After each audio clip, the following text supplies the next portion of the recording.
You can speak now. They can hear you. Oh no. Oh no. So I will say I can't see chat, so if there's any questions, please let me know. No.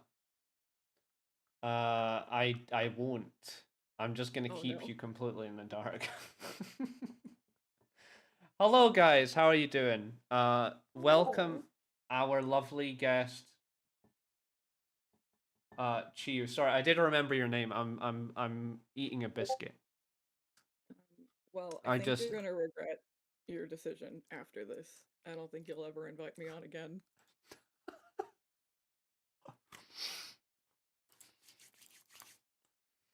I suppose. How you doing, Lala? Welcome. Say hello to our lovely friend, Chiu. Hola! Welcome in!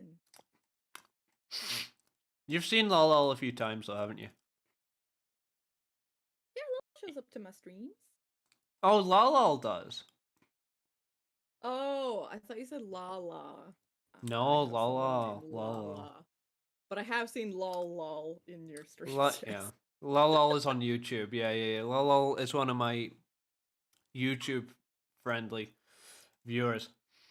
That's what we call them. Welcome. Hello, he says. Hello. Hello. Where is... I need some good hard style music. Get away, hentai. Go off of my YouTube feed. I mean, what? Oh. I am a regular. For the pipes. Is it what, sorry? I'm apologizing for my pipes. For your what? Bites? My pipes. Your pipes? Oh, I can't hear him. Oh, that's great. Oh, cool. It's just me suffering then. That's good. How we doing, Lolo? Yes, I know. It's called the YouTube algorithm. It's literally just buggered. The YouTube algorithm is now filled with like hentai shit, so just don't even ask, dude. Where is my non-copyright, man? Here we go. Where do I step in and say that mine isn't? And that's You don't. problem. You Yeah, right. Of don't. course. Yeah. That would be That silly. is. Yeah. You're right. It is entirely not. So do you want to explain what you're doing today? I guess so. So I'm that person. Everyone's got one in their life, and they might not realize it yet, but especially if you like kind of niche multimedia franchise projects like Nier or like Danganronpa, there's one person in your life who just knows way too much. I'm that person, and Yeah. I'm here to give some juicy hidden lore that you might have missed out on. Hi, I'm a Thank loser you who for doesn't answering. go outside. Thank you very much for that introduction. Did you? Oh Yeah. shit! Lala's school got set on fire. I bet you that was because he knew that you would be on today. He was so happy. I hope everyone is safe Yeah. and So no do one I. was harmed. I'm sure someone was harmed, but let's hope they're okay. That's how you got to approach it. If they got harmed, I hope they're okay. I guess, yeah. I'm so Lolo says I'm the person who knows absolutely nothing but somehow makes predictions, which I actually can attest to. There's been multiple times when that's happened, but then just enough times where it's not true, where I can call it and say it's not intentional, and Lolo genuinely doesn't know the game. So Lolo is just a fortune teller. Don't ask. Now, let me just see if I can get. I almost went onto the wrong one.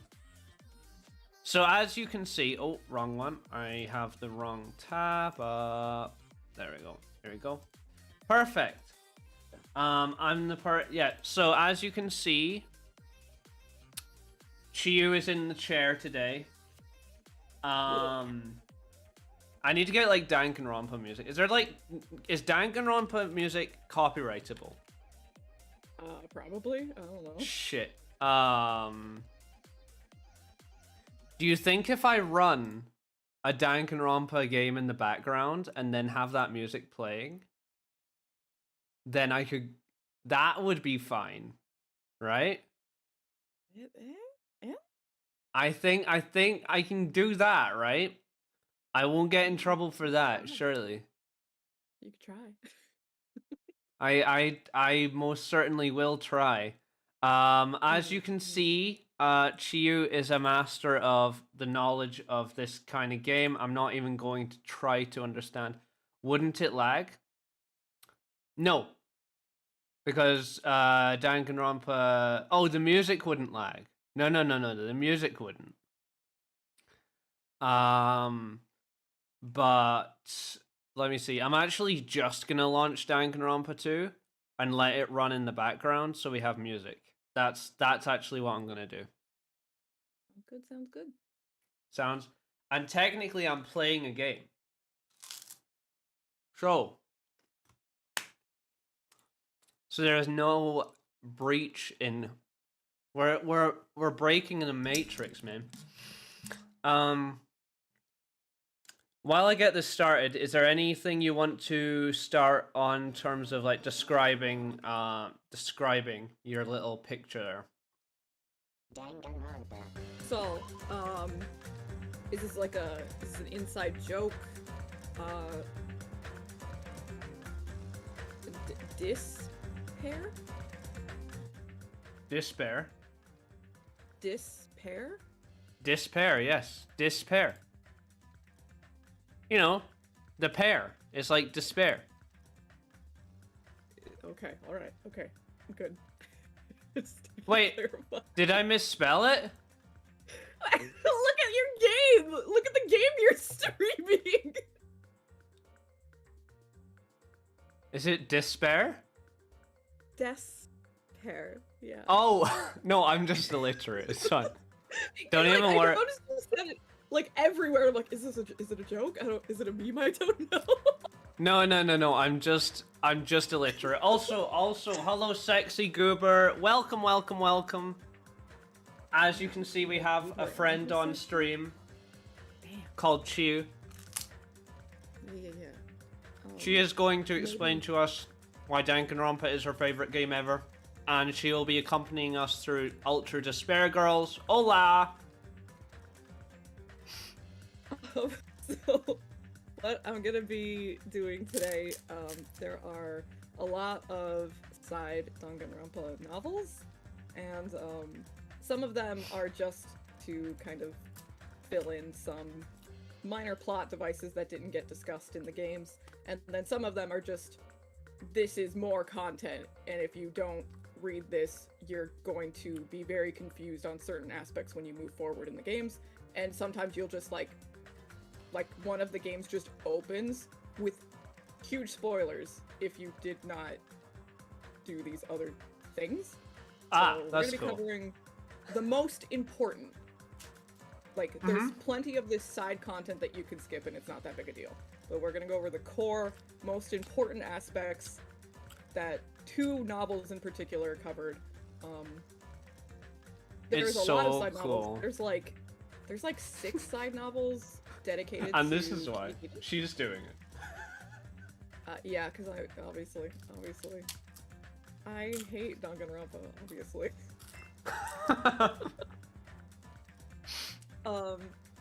There's like 5 or 6 novels about Kirigiri, and it's how her hands get fucked up.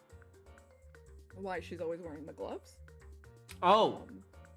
And like, it's a good read. They're nice, but not imperative for. How did she fuck up her hands? Guess you gotta read the novels. No, you're here. You gotta tell me. What? How'd you break? How'd you hurt? We're not going over that one because that one's not imperative. We're going over the imperative. Ah. Okay. But too long didn't read. It was Junko's fault. Oh. Everything is Junko's fault. Why would? Poor Junko. She gets blamed for everything. Man, she's such an overachiever for getting blamed. I know. She just wants blame, man, for everything. Dude, I am an overachiever specifically for taking the fault from people. She's a saint, really, if you think about it. Hello, Aiden. Hello, Raffo. Welcome, Chiu, to the stream. I'll try She's to gonna be. try to make this as painless as possible. We'll have it's fine. I kind of love Mukuro, not in the anime though. So Lolo obviously knows a little. Oh, so if you really loved her, there would be no but. You would love her. Okay, all right. I'm the Mukuro simp here. All right, that's my position. Let's start from the beginning, Chiu. You got your images ready. Let's go. Well, so we're gonna have it sit here for a hot minute. There's actually 2 novels we need to cover. One I'm gonna cover a lot quicker and it didn't need special imagery because we already know who the novel is about. So, I think that this one's really important because when I was playing the games, I didn't feel like Naegi and Komoeda were like on the same playing field, even though they have the same talent. The difference in how they like engage with the situations and their talent is so different. So I always felt like something was kind of off. And then they came out with a very, very short, I guess it's not even a book, it's more of like a novella or a pamphlet. If you pre-ordered the first Blu-ray of the first anime they made for Danganronpa 1, it came with a short booklet written by the original creator, and it's about Naegi and how he got enrolled into Hope's Peak Academy. How? And it reveals what his actual talent is. and I don't really see enough people talking about this, and I don't know, I feel like it's really important. So What is it? Naegi is actually bad luck, and not good luck. Like So Makoto Naegi. Yeah, he is actually bad luck. They never explicitly state this in the games, but they will make comments about how different he is from Komoeda. Oh. But this is a canon short story written by the creator Kodaka, so this is canon. But he is actually bad luck. The short story is just about him like, I've got a normal life. I'm boring and normal. I need to shake things up, so I'm gonna do things different today. So he like takes the long way home from school, and he sees some kids who are like doing rock paper scissors to see who's gonna buy everyone snacks. And normally Naegi wouldn't participate. He's like, no, I'm gonna do things different today. And there was like 10 of them, so it's not that likely that I'll lose. And everyone drew rock except for him. He drew scissors. So he had to Lala's go by asked everyone. a question already. Oh, what's up? What's up? Makoto's bad luck is just like actually a front for his good luck? Question mark? I guess you can determine that when we're done with the story. Ah, okay. Yeah. So he has to get snacks for everyone. And we cut to Jin Kirigiri, who is Kyoko's father. Is he on here? and Oh, he is! I see him. He is! He's And in we the know top him right. he's the headmaster of Hope's Peak Academy. Him. Jin Kirigiri. Yeah, they said that in game 1. He's the Oh, yeah, I headmaster. remember now. Yeah. He is the one who pushes for having a lucky student. No one else in the facility believes that luck should be considered a talent. They think that it's just an excuse that normal people use to justify why they didn't make it in life. Oh, I'm just unlucky. So they don't believe in luck as a talent. They don't want to waste resources on studying luck, but Jin is the one who keeps pushing for it, and he's the one who does the lottery each year. So they're doing the lottery for this year, and the reason why he pushes so hard is because of Komoeda. Because they met him, and he's just so fucking insane with his luck. Jin was like, we have to keep studying this, because this guy's a fucking anomaly. So they do the lottery. Naegi is not picked. And this is his year. He's not Lol. picked. Lol said Nagito's luck is a more intensified version of that. It's pretty, Quote, it's high scale, yeah. Yeah, you're probably gonna get to this, so I'm gonna mention it once, but he said, I don't know, I'm hoping this isn't like a thing for the later games, so I'm gonna bear with on you, Chiu, for this, if anything is something. He said he oofed, he lost his parents, but won the lottery afterwards. So a lot of people will use Komoeda's like the Hope Shard fragments, like I call them social links persona, just like engraved that in my brain. But the getting to know the character segments. People use that with Komoeda a lot to like try to prove things in the franchise. But I personally don't really know how much we can take at face value, because he claims that he has fucking dementia or something. I've seen that. Link. Yeah. And I'm like, "Girl, you're like 15, you don't have dementia." I mean, you can though. Like, you can have early onset. He's so lucky he got dementia at 15. Dude, look, I'm just saying, okay, for some people, he might be sitting there like, wow, I really hope I get it. And then he gets it. That's called good luck, right? Yes, if you have like a 2% chance of getting early dementia and you get it, I guess you're lucky, yeah. Yeah. If you move Mukuro, it looks like Junko's... If you move Mukuro, it looks like Junko's having a selfie with Mukuro and being normal sisters. Damn. Yeah, they should. They should have a selfie. They deserve Lolo it. said I'm kind of gullible, so. But, I mean... A lot of Naegi is up to interpretation because he's so unhinged and we don't know how much of it we can take at face value. Yeah. So, it's a lot of people it's up to interpretation with, like, how much of what he stated we can believe. Mm-hmm. That boy needs therapy. No, it A lot doesn't. of these kids need therapy. A lot of these kids need therapy. No, he's fine. He's okay. But yeah, so he goes to go get these snacks. And, both of the bags rip, and all of the drinks and the snacks spill onto the floor. And he thinks to himself, you know, this might actually be okay if, like, a cute girl came and helped me pick everything up. Then it wouldn't be so bad. No one comes. No one helps. Why does he think that? Is that really what he, like... Yeah. He was like, it might be worthwhile. You know, this bad luck might be worth it if it meant I met someone, but... Nope. This is so tragic, dude. I didn't...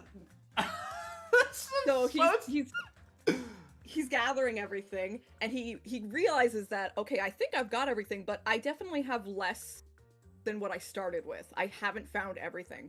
So he's looking around, and he sees an old man sitting on a bench nearby. And the old man has taken some of the the dropped goods and started partaking. And of course, the ones that he was able to grab were the ones that Naegi had purchased for himself. They were his. And so Naegi's like, what the fuck, man? Those were my snacks. And the old man's like, well, I mean, they fell in front of me. I'm gonna take them. Whatever. Free game. And he just kind of gets up and leaves. This old man. That's not cool, man. This is such a sad... Is this why, like... I am convinced that this is why... Is this why he was chosen by that person to, like, be almost eliminated or whatever? In, the first game? What's her name? By that person? Sakura. Not Sakura. What's her name? You mean she was gonna frame him or something. I can't remember exactly. She was switching rooms with him. Oh, Mizono. Yeah. You could. I think it was more that she was just using him because he did have an attachment to her. But yeah, you might be able to chalk that up to bad luck. Oh, yeah. Sayaka. Yeah. But yeah, so the old man gets up and leaves, and Naegi notices that he left his phone on the bench. And Naegi is such a good boy. He tried calling out to him and was like, yo, your phone. The guy doesn't listen, keeps walking away. And Naegi's like, okay, I have to be a good person. So he takes the phone and he starts running after the old man. The old man gets on a bus, and Naegi's like, yeah, I guess I'm just gonna get on this bus to give this man his cell phone who was a jerk to me and stole my food. Oh my god. Old man sits in the very back of the bus, and Naegi is trying to get over there awkwardly with his big bags of snacks, and he ends up tripping and falling, and he grabs onto something to try to catch himself. And the thing that he grabs tears open. And suddenly Naegi's on the floor of the bus, covered in just precious jewels. Just like super expensive jewelry. The bag that he had grabbed onto was a robber who had just stolen a bunch of jewelry. And now he's been caught because the bag has been ripped open.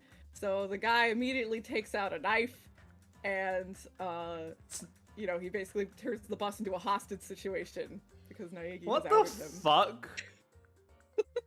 What?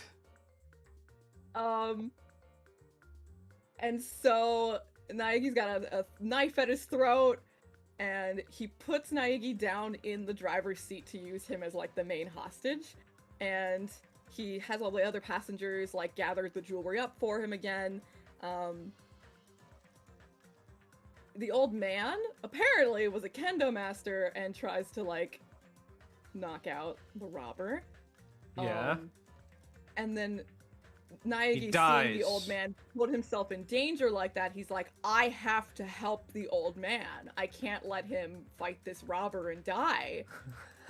And because Naegi's like, I have to help, he accidentally like shifts the gears on the bus, but also hits the gas, but also hits the brakes, and just fucks the bus up, and everyone falls over. And then he accidentally opens the door to the bus, so the robber runs away. And then everyone's like, you stupid kid, go catch the robber. Like, this is Naegi's Fuck. I like how they tell a child to go catch a guy who's armed. Mm-hmm. So then, the robber, I think he started trying to steal a post officer's, like a delivery driver, but it was like I don't think it was a car, I think it was a bike. I'm going off of memory for this one.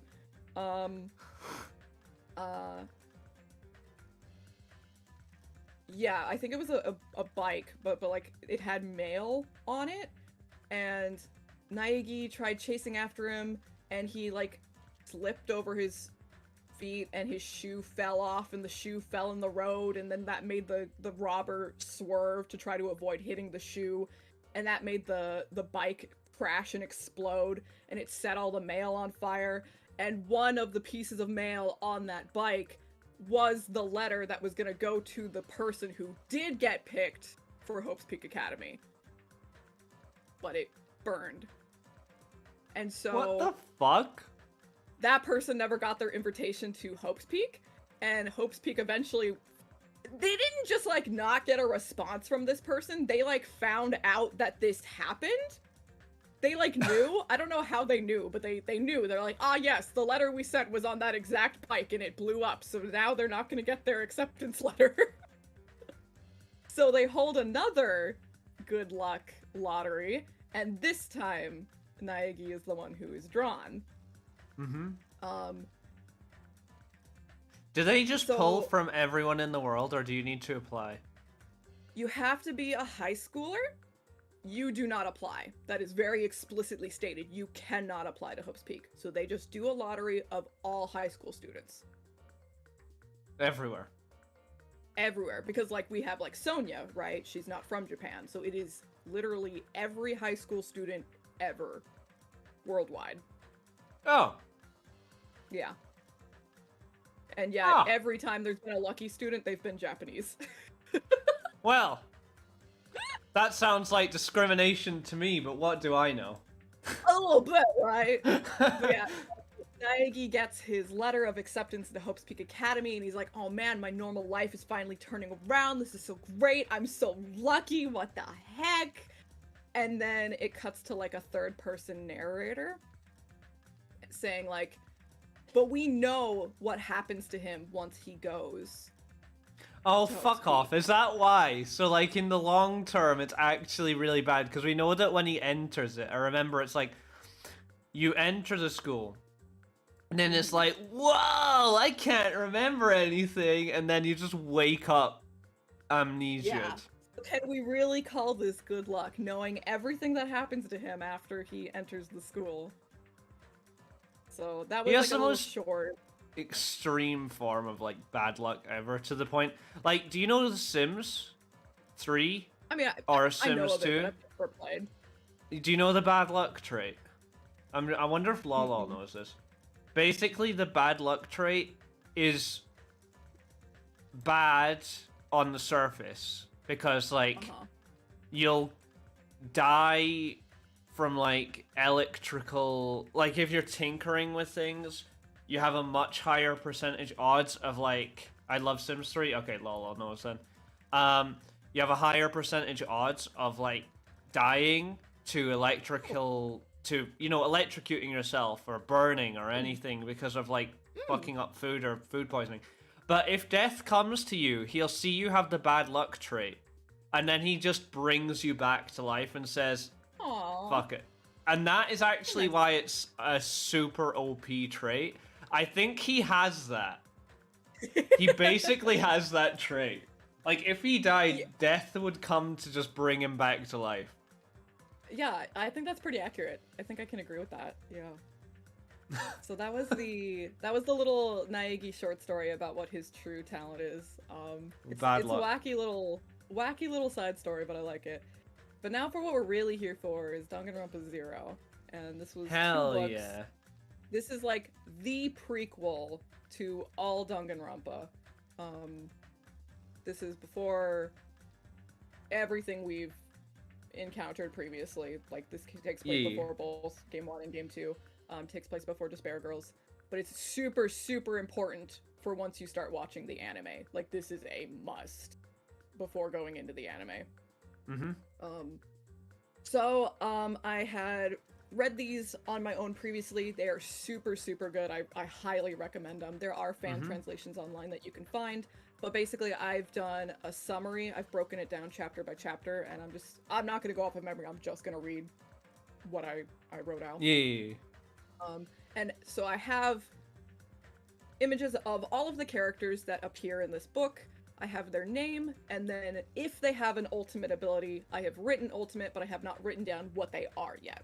We'll add those in as we go, unless we already know the person, like Mukuro and Junko and Kiriki. Or if they just don't have a talent, I wrote not applicable. So. Oh, when it's Junko, I've always. Is Fashionista a cover, or is it just part of her? So her actual in Japanese talent is Gyaru. Oh, okay, yes. Now that makes sense. So she's the ultimate Gyaru. Yeah, in English they translated that into Fashionista. But we can attribute quite a few. I mean, it's pretty close. They could have gone with prep. They could have gone with model. You know, they could have done a few things. Fashionista's all right. It's all right. But yeah, I think we can attribute quite a few things to her, and we're gonna discuss some of those. Yeah. Now in this novel. Okay. So yeah, I'm just gonna start reading. Chapter 1 was just Junko's horny for despair. That's chapter 1. She's just she's really, really What's horny that mean? for despair. She gets off to despair. What? Like, I need to ask this. Literally? Yeah. Oh. What? Okay. Yeah. Moving on. No, but I need to. You can't just say that and then not give any like. That's it. That's it. What's she do? How do you do? What does she do? Therapy. She needs therapy. Hello, Twinkie. Is this your second sister? What do you mean, Junko? No, she's not my sister. Or are you talking about Chiu? It's Chiu. My first sister. I don't have one. If I'm the second sister, yeah. You know what? Mukuro is my sister. That's it. We love. Well, I'm dating your sister. I'm sorry you have to find out this way. How dare you? First is anime. Shut up! Stop with that fucking meme. Go away. I'm really dating your sister. For real. No. No. I cannot believe this. How dare you? By the way, Twinkie, Chiu's here to give us a rundown of Danganronpa 0. Yeah, because canonically, hold on, I need to get my words. Yeah, very important lore. Yeah, for despair grills, you know. It's more for the anime than Despair Girls, but it'll help a little bit. It'll help a little bit. Yeah.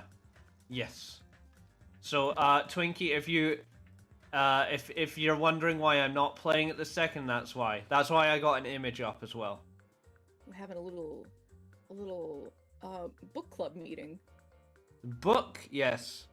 The book Yeah. club. Yeah. I'm still confused. Oh wait, how are you doing, Twinkie? By the way, what's up, man? What do you mean? Do you mean she gives herself bad things to happen, and then she's like, "Oh my god, it makes it it make me sad." I guess we better keep going. Okay. Yeah. So then we go into the usual introduction to Hope's Peak Academy, but we do learn a couple new interesting facts. There are no entrance exams.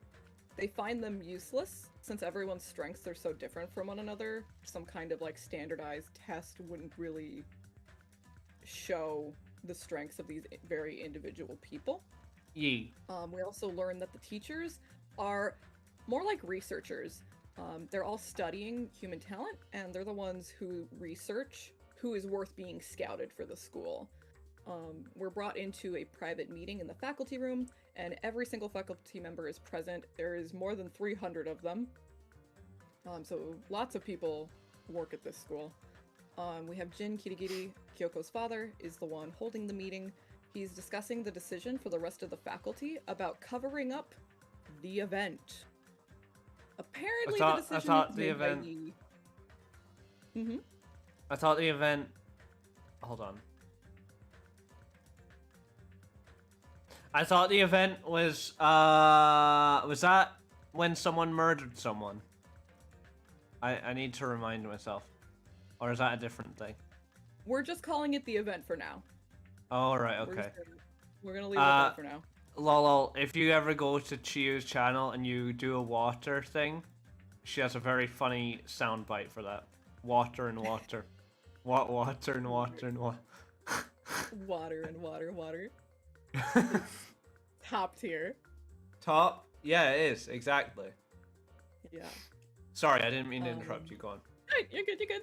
Clarifying questions are good. I might not answer all of them, but they're good. I by the end of it. Yeah.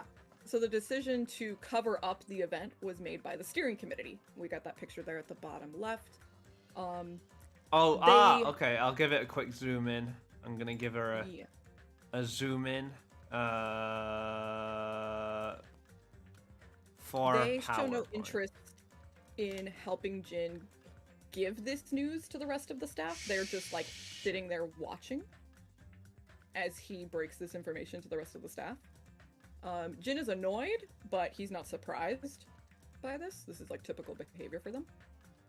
He knows it's not necessarily a good decision to cover this up, but he says that it's an incident where even if every single staff member personally took responsibility, it still wouldn't be enough. He does think that the staff is partially to blame. If they weren't, then the parade wouldn't be going on. This is the first time we hear about the parade, but they don't give us any more info other than it exists. Jin continues on to say that the decision was made for the sake of humanity. If this incident became public, not only would the school be ruined forever, all graduates now off doing good in the world, they would also be ruined.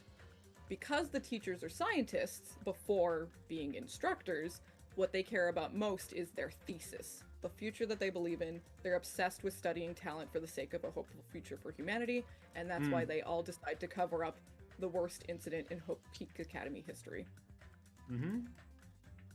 Oh, so I'm going to use that. The event was the murder, and they're trying to keep it under the rug. They're trying to cover it up, yeah. Ah. And do we remember... We will discuss it, but do we remember details? Yes. I think I do. Hold on. Sorry, 1 second. Twinkie's starting a... Oh, sorry. We have good news. Aside from everything. Sorry, just not meaning to break it. It's just I need to pay attention to these things, Chiu. Twinkie's starting a initiative to organize an indoor football activity for his office, and the company is sponsoring them. Heck yeah. Yeah. Heck yeah. Sorry, Twinkie. I did see it. It's just we're gonna have to... There's a lot going on, so we're gonna have to take it in breaks when that happens, so I'm not ignoring anyone in chat. Pay attention to these things. Shh. It's I love it. It's fine. Don't worry. Take it easy, man. Bye-bye. Bye, Twinkie. Bye-bye. Yes. We start chapter 3 now. Some girl is super happy because she's off to meet up with the boy that she likes. She's so happy, she's fine if her skipping causes her skirt to flip up and let people peep. This is very explicitly stated. I think, is this, what's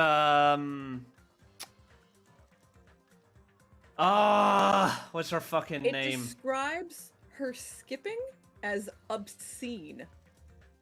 I don't know what that means, but this bitch needs to chill. She suddenly is lost. Obscene skipping!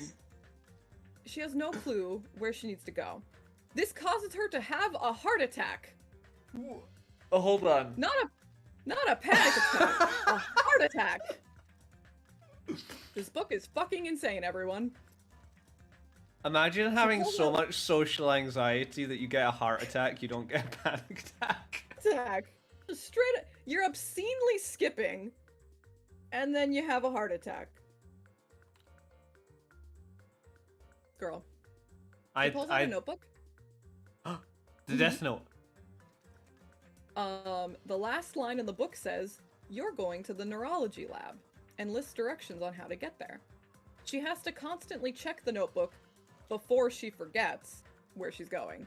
When she finally gets to the lab, she makes sure she looks good before entering. A scalpel is thrown at her direction as soon as she enters. A man is lying on one of the beds reading manga. He calls her ugly without ever looking at her. She has another heart attack upon hearing his voice. What the fuck is up with this chick, dude? The boy on the bed How is is she alive? How is she alive, indeed? Like, even if she survived 2 minor heart attacks, how does she deal with actual stressful situations? Like... Also, welcome, Drac.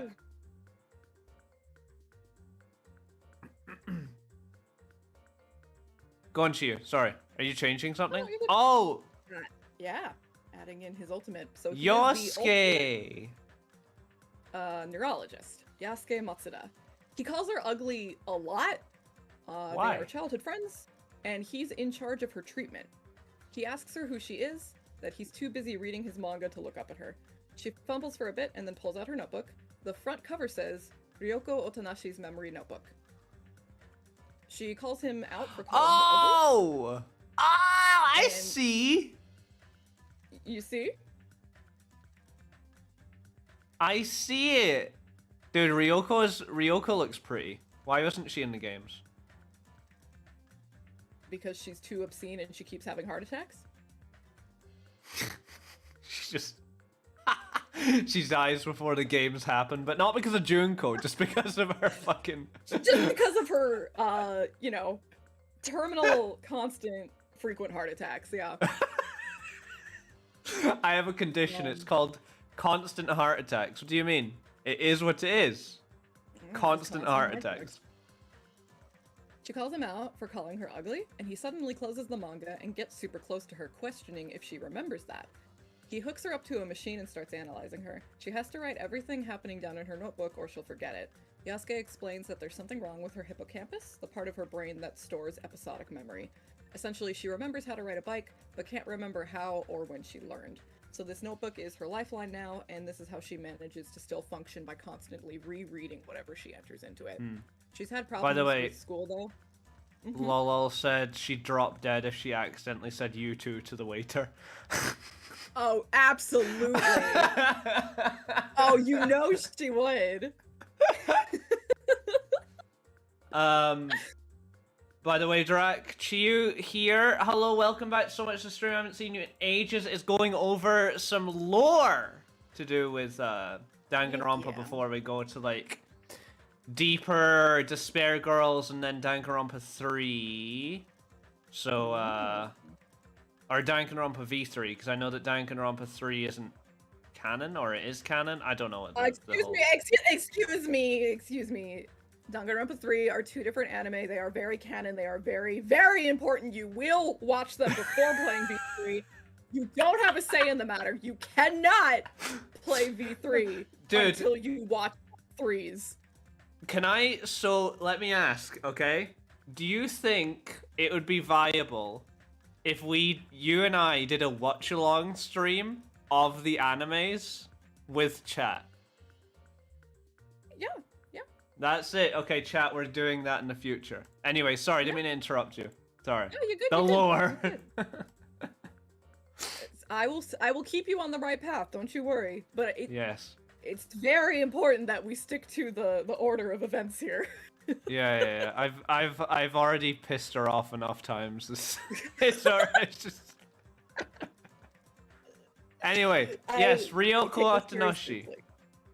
Yeah, Ryoko. She has problems with school because they don't allow her to bring notes on like important tests and stuff like that. So her grades are so bad, she's been suspended. Oh. She would have been kicked out, but Yasuke claimed that she was a valuable test subject for him, so that's the only reason she's still at school. Aww. He makes a comment that he finds it rare that someone with such a brain-intensive talent is being affected by memory loss. She doesn't remember her talent, and he won't tell her what it is. He just says, "You better not use it on me." She keeps calling her situation psychologist. I wonder. But so she keeps calling what she has a sickness, and he is very against using that word. She self-reflects that she forgets Yasuke every day, but she remembers her feelings for him, and that's what brings her to the lab every day for her testing. Right. We hear some loud noises outside. The parade is going on again. Hope's Peak made a preparatory school. This is the reserve class that Hinata is in. They specifically made this reserve class because they don't charge their ultimate students tuition. And they were running out of funds pretty fucking quick. So they knew that they could use their status as a top school to rake in money. So they charge super high tuition fees for this reserve class. And the reserve class isn't even taught by, like, ultimate teachers. Everything about it is completely normal. It's just a huge, it's just a normal tuition. school. Yeah, just for the sake of having Hope's Peak's name attached to it. Yasuke sees it as a huge scam. Bro, on paper, Yasuke based? He's based.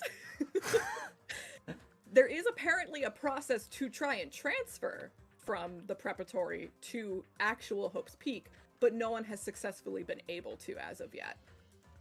Students are starting to catch on to this scam, and that's why the parade is happening, according to Yasuke. He doesn't think that they could have set this all up on their own, though. Oh, you best say what the parade is for anyone who isn't aware. I know that Drax wasn't present before, so you might need to... All we have been told is it is happening. It is a parade of students. It's basically like a protest. Ah, okay. Her talent is heart attack, and she can't remember because of her heart attacks. Yes, exactly. And don't use it on Yasuke. Don't use a heart attack on him. Okay, just don't use. Anyway, so now we're in sorry. chapter 4. No, you're good. Yasuke is called into a private meeting with the heads of the school. They thank him for his help with the incident. He interrogated the student who first found the scene of the incident. They threaten him with Ryoko, saying if he doesn't agree to help them, then they're gonna expel her for real. We get the clarification that none of the higher-ups in Hope's Peak are ultimates, so they're very intimidated by the presence of Yasuke. It's been a month since the incident. They still won't say what happened, but we get that it was 13 kid victims. The police have not been told. The families of the victims still have not been told. What? So 13 kids' families don't know that their kid is dead. Bro! There were 2 survivors of the incident. One is missing, and one is in a coma. They want Yasuke, as the ultimate neurologist, to study the comatose student and see what he can do to wake them up so that they can get an eyewitness account of what had happened. I know who this is, I think. So So Yasuke thinks he knows who the missing person is, but he won't give a name. Right. He said he'd only heard the name in rumors and urban legends, and that they're very special. Yasuke kicks Ryoko out of the lab, and she spends a long time forgetting over and over that she's going back to her dorm. We get a long-winded description of the layout of the school. She finally gets back to her room, and she's covered the door in "This is my room" stickers. She's already forgotten her visit with Yasuke. She realizes she isn't tired, but she doesn't remember taking a nap in the lab. When he went off to have his meeting, she slept in his bed, but then she forgot. Suddenly, a letter is shoved under her door. The letter claims that they stole her memories. Look under your bed if you don't trust me. Meet me at the fountain at 1 a.m. alone if you want them back. There's nothing under her bed, but was there ever? Had she left more memory notebooks under there? She couldn't remember, so she'd have to check it out. She read the letter over and over again until 1 a.m. so she wouldn't forget. Entry to the plaza with the fountain isn't allowed between 10 p.m. and 7 a.m. Does that sound familiar? The first game, right? Yeah. The nighttime hours. Mm-hmm. So Ryoko has to break in. When she gets there, there is a body being hung from a tree. It's dripping blood, and in the pool of blood on the ground is another notebook that says Ryoko Otonashi's memory notebook.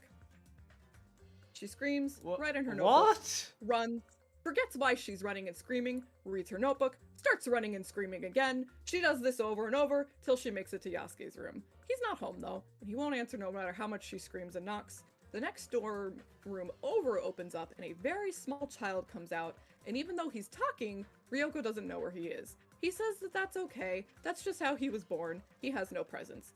He's taking advantage of her not knowing where he is to ogle her tits and thighs. He finally notices... Wait, you can't... That's written into the book. That is in the book, yeah. I don't add things in. This is just explicitly stated. Why? She finally notices him. Why would they add that? That's so uncomfortable. If I read that, I'd be like... Yeah. Bro, please? Yeah. He has a huge bag of pastry, and he's very small. He's the size of a child. His name is Yuto Kaneshiro, and he assures her that no matter how small he is, he's grown hair in all the right places. Dude, please, I hate this. This is like how I feel whenever... God. Yeah. I don't like this guy. Lolo said, I have processed nothing other than heart attack and kidnapping. Well, that's all you need to know. Yeah, that's good. Yeah, that's all you need so far. Yep. He keeps demanding that she tell him what's going on. She's very uncomfortable with the look in his eyes. She asks him to tell Yasuke to look for her when he gets back, and she runs back to the crime scene. But when she gets there, both the body and her notebook are gone. A woman approaches her, no name is given, but the attitude and description we are given tells us that this is Junko. What's the attitude and description like? This is all that I wrote, so I don't remember, but it must have been really obvious. Like, she talks about big boobs, and virgins, and the economy. After a lot of nonsense, she finally properly introduces herself as Junko Enoshima. However, she does say she is under the guise of the ultimate fashionista.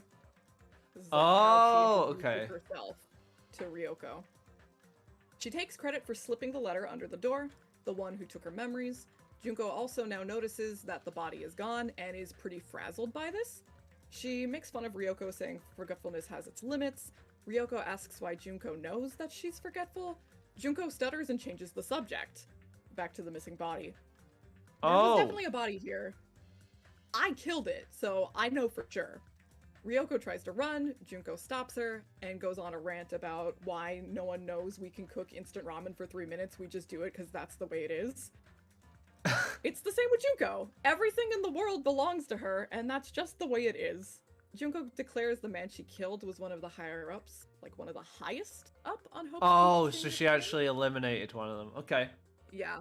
Even higher than Kyoko's dad, who's the headmaster. She killed him like a as director. An example.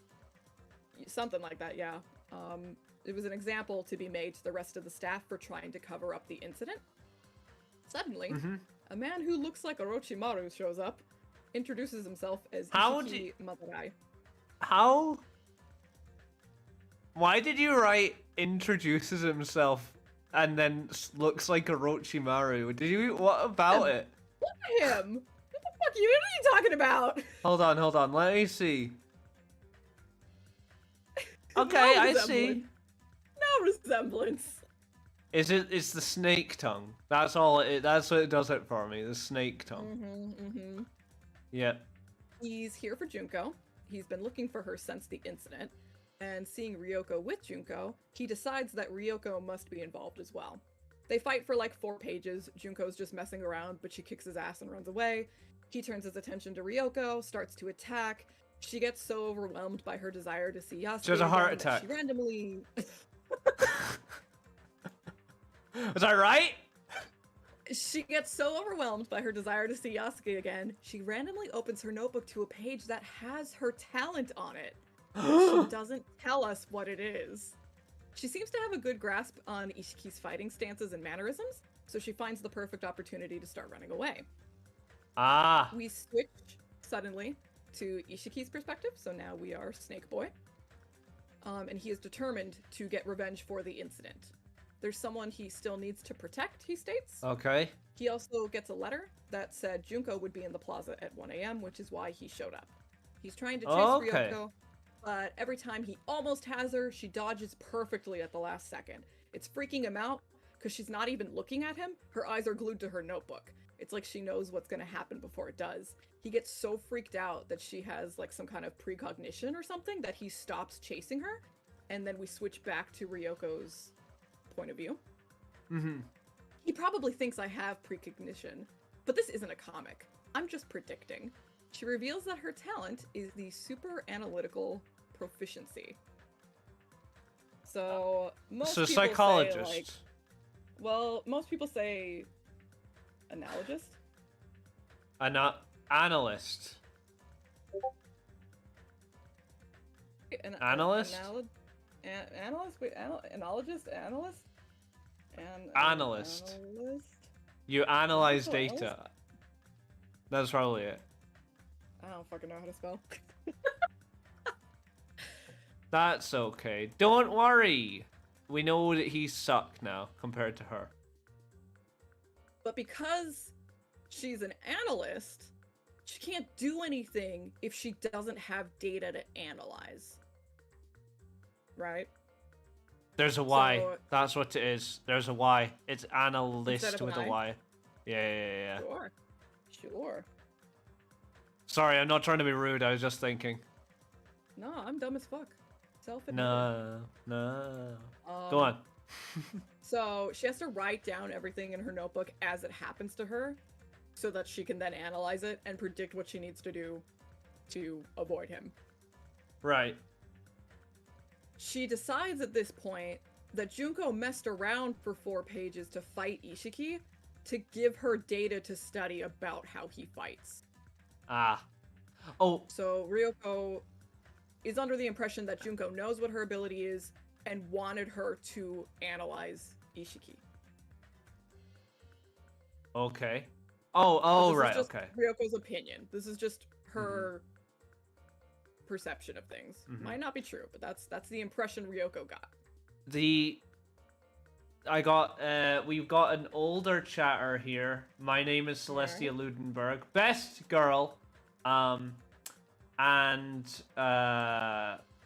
They've said my favorite character from the anime is Chisa Zomi. Who's that? Chiu? I'm not Chiu? giving you anything. What's your thoughts on that statement, Chiu? I'm not even gonna give you my thoughts. Oh, fuck's sake. That is going to, stain your perception of things before you walk into it. I'm not falling for it. I'm not doing it. I'm not doing it. It's okay, thanks, Celestia. You tried your best. Welcome to stream anyway. We're doing a breakdown on the story, so you may know what's kind of going on here. Chiu's giving us a breakdown from start to finish of the first and second Zero book, or something. Specifically, Zero. Danganronpa Zero novels, yeah. Also, hi, Cheese Wheel. Welcome. How you been? I've been good. I've been good. Welcome to this Chiu to the stream, everyone. If you're new, you've not seen her. She's here in my seat. Yeah, she's just giving us a breakdown before we go into Ultimate Despair Girls. Yeah. My least favorite character in SDR2 is Hiyoko because she is so rude. She's pretty toxic, yeah.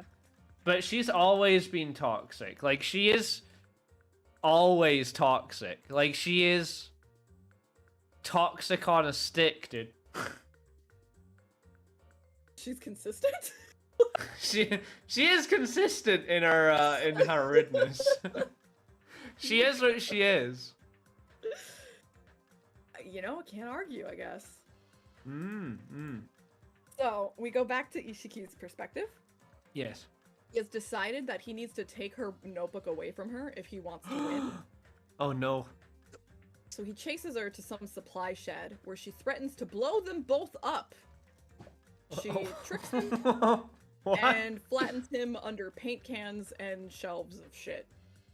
We switch back to her perspective, and she is very proud of herself for pulling off the trick from Home Alone. This is just name dropped, that she specifically copied the trick from Home Alone. Are you kidding me? No, it's yeah. God, I love Home Alone when it's in fucking Danganronpa, dude. Canon Home Alone enthusiast Ryoko Otonashi. She leaves the shed and is suddenly being choked by Ishiki, but he seems taller than before. Junko appears from behind and snaps his neck. Assuming that Ryoko forgot her, she introduces herself as Ultimate Level Despair instead of Fashionista.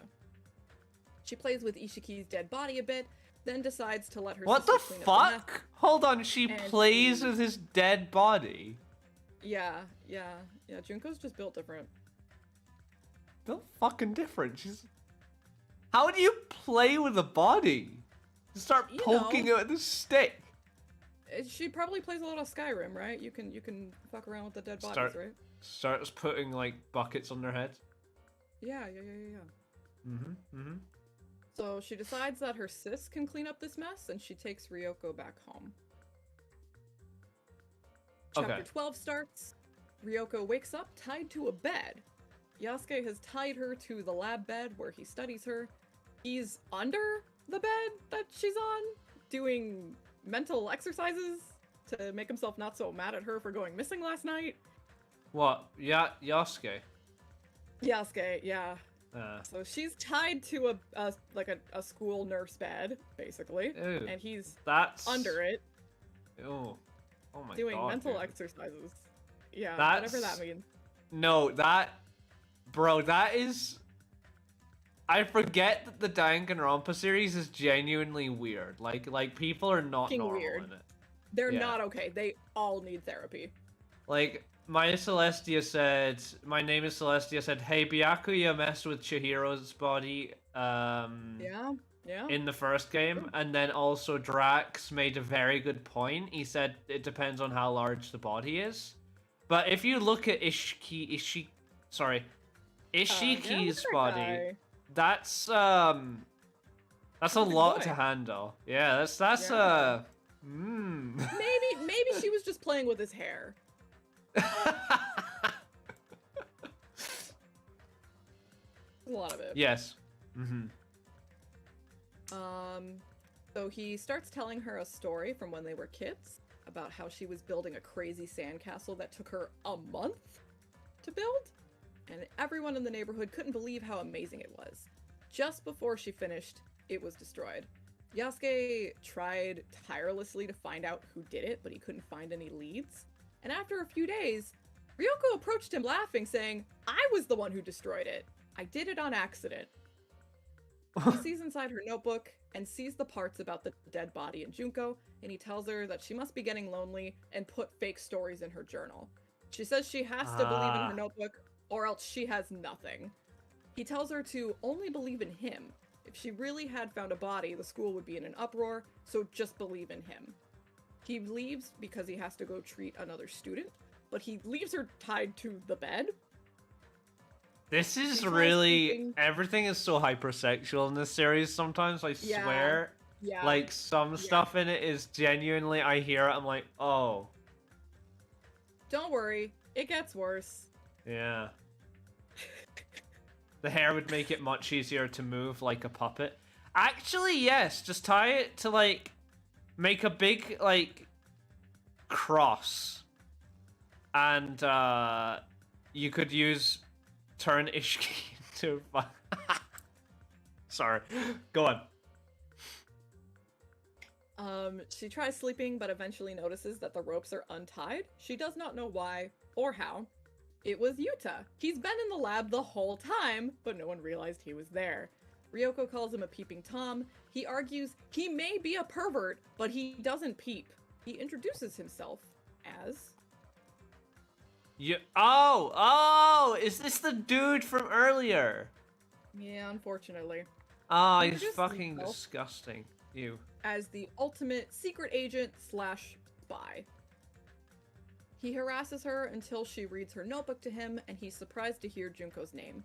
He says since he's so unnoticeable, people use him to collect information, and he's in charge of investigating the incident as well, trying to see if it really happened or not, like the rumors say. So some people, like, think this is like an urban legend, like it didn't actually happen.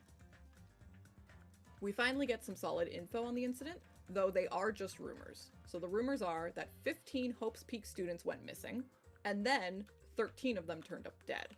A month before the rumors started, 14 members of the student council had been sent overseas to study. Ryoko asks why the numbers don't match up. He brushes it off and says who cares about the details. A month before the rumors started, Hope's Peak was doing an investigation and looking for Junko as well. Apparently Junko was the one who started the rumors about the incident in the first place. She had sent an email to every Did the student rumors... in the school. Did the event happen? So 13 people did die? No students know that. Okay. All they know, there is a rumor that 15 students have gone missing and 13 turned up dead. It is a rumor. Oh. So no one knows. Right. Yeah. Okay. But so Junko apparently sent an email to every student in the school. He says he'll look into her situation too if she lets him sleep with her. He also asks her to stop bathing because he likes bodies dirtier. Bro, Yeah, go on. It's fine. Yeah. I don't even... Yeah, it's fine. Yeah. Yeah. He Yep. leaves. Thank God. Yep. Yasuke returns, and Ryoko and him have a nice, tender hugging moment. Like an actual legit, like, oh, this is nice. So this isn't... This isn't... Like... You know. This isn't... No, it's yeah, it's good. This so is... this moment... Okay, it's wholesome. Okay, that's fine. Yeah, this one's wholesome, yeah. If you hadn't... Yeah. If you had an ultimate, what would your ultimate be? I don't know. I would be reserve, of course. What would you be, Chiu? Wasn't reserve course, I think I would probably be like ultimate nitpicker. Something like that. Because I read into things I read into things way too much. I read between the lines. I read into visual metaphors way too much. You are the teacher in school where, like, they ask you why were the curtains blue, and then you give absolutely me. Yeah. and then it's just the curtains are blue, but you're like, because they were trying to say that they're Sag. No. See, they're hiding their anger with sadness. The sadness is a cloak to hide the anger within. Exactly. I would have a fucking essay about this. Absolutely. Oh, anyway, sorry. Terrible. Sorry. All good. So now for chapter 13 and 14, we suddenly have Kirigiri's perspective. She's been hired by her father to investigate the steering committee, the board of old people who own the school and have more authority than him. She had to blackmail a member in order to get them to meet with her, and now she's waiting for him to show. Is this The the second detective? he shows- Oh, Kyoko Kirigiri. Yeah, this is Kyuko. Yeah. Our girl. The second he shows and opens his mouth, a desk is slammed into his head, he hits the ground, is assaulted by several more desks, and he is killed. Kirigiri notices a figure on the roof and gives chase. She gets to the roof and no one is there. When she looks back down at the crime scene from up on the roof, there is no longer a body. We switch to Junko's perspective. She wasn't expecting Kirigiri to appear, or for the body to disappear again. She just laughs. We switch back to Kirigiri. She's meeting with her father to report what just happened in person. She finds it odd that the person was killed so flashily in front of her, just for the body to go hiding afterwards. A flashy death is usually like a warning, so she doesn't like this contradiction. Jin asks what they could be warning us about. Kirigiri is not amused. He obviously knows it's about them covering up the incident, and probably covering up even more than that. He seems surprised that she knows that much, and she seems surprised that he knows more about than just the incident. They're both very surprised about how much each of them know. This chapter really sucked to read because it was just constantly like, he's surprised she knows that. But apparently they both suspect that the steering committee is not only covering up the incident, but that they are also hiding the culprit. Like they know who did it.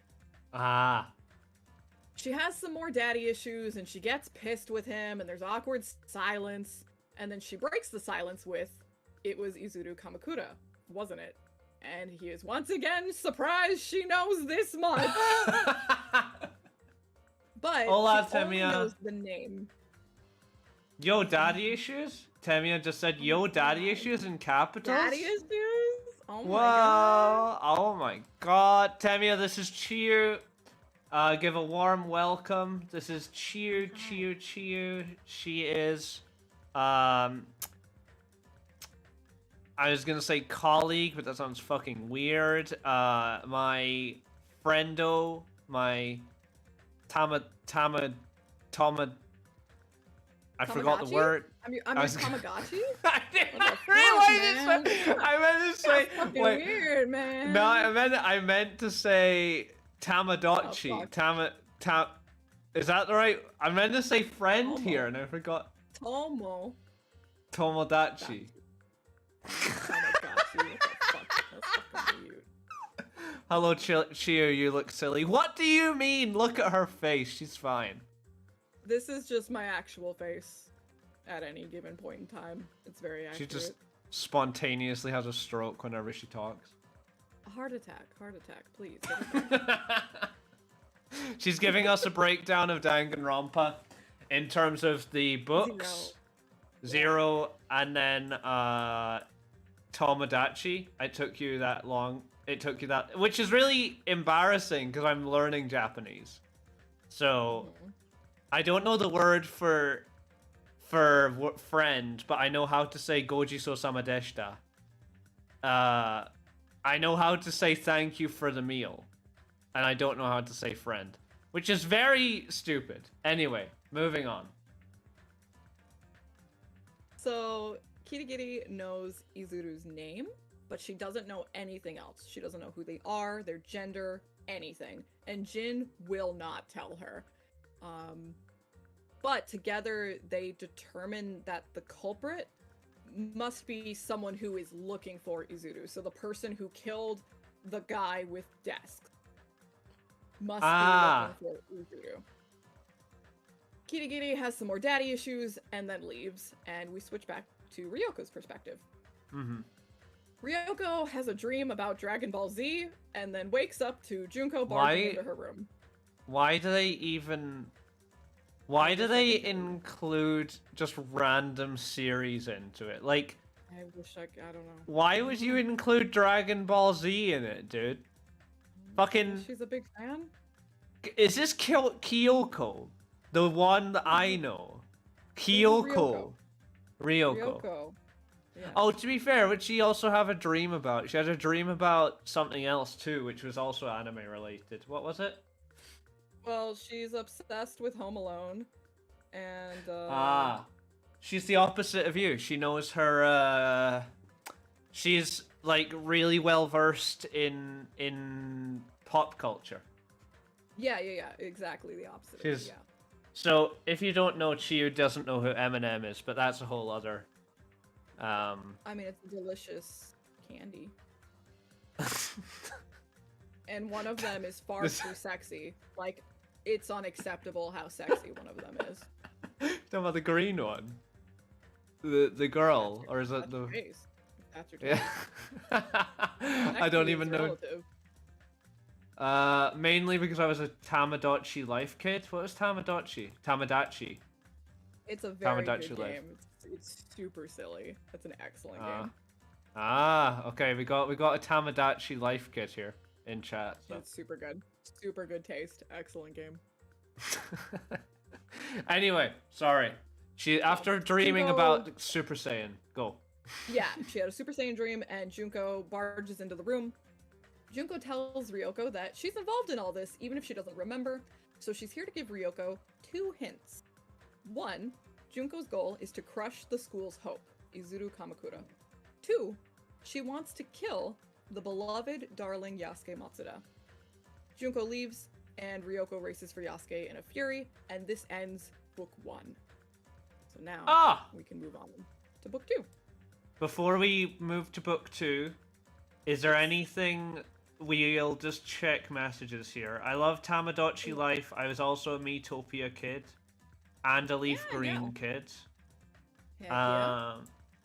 Is there any questions you guys have for Chiu? Because when we go into the second book, it's hard for me. It's one of those times in stream where it's very hard for me to read chat because of the circumstance of what we're streaming today. So if you have anything, drop it in chat now. We'll take about a couple minutes or something like that. Yeah. Is shit messed up for real? In the game? What do you mean? Well, yeah. I just In the game, I suppose. Yeah, like. Yeah. Big time. I'm just really happy to hear Ryoko is an anime kid, you know? We love that. We love obscene skipping. We love heart attacks. Just so much content in this one girl. How do you obscenely skip? How? That's a fucking talent on its own, man. It really is, yeah. I think so. Oh, I don't know. Funny joke, just asking? Yeah, well, it's okay, don't worry. This is a real thing that happened. Danganronpa actually happened. Danganronpa actually happened. I lived You're just... it. Yeah, exactly. Exactly. We actually were students in Hope's Peak. Me and Chiu, we were part of the reserve course. I was part of the reserve course, though. Not the reserve normal course. Does this mean Fortnite real? Yes, it does. Oh yeah. For Ryoko Chiaki, would be a huge Fortnite Ryoko gamer. would give Chiaki a run for her money only. She would.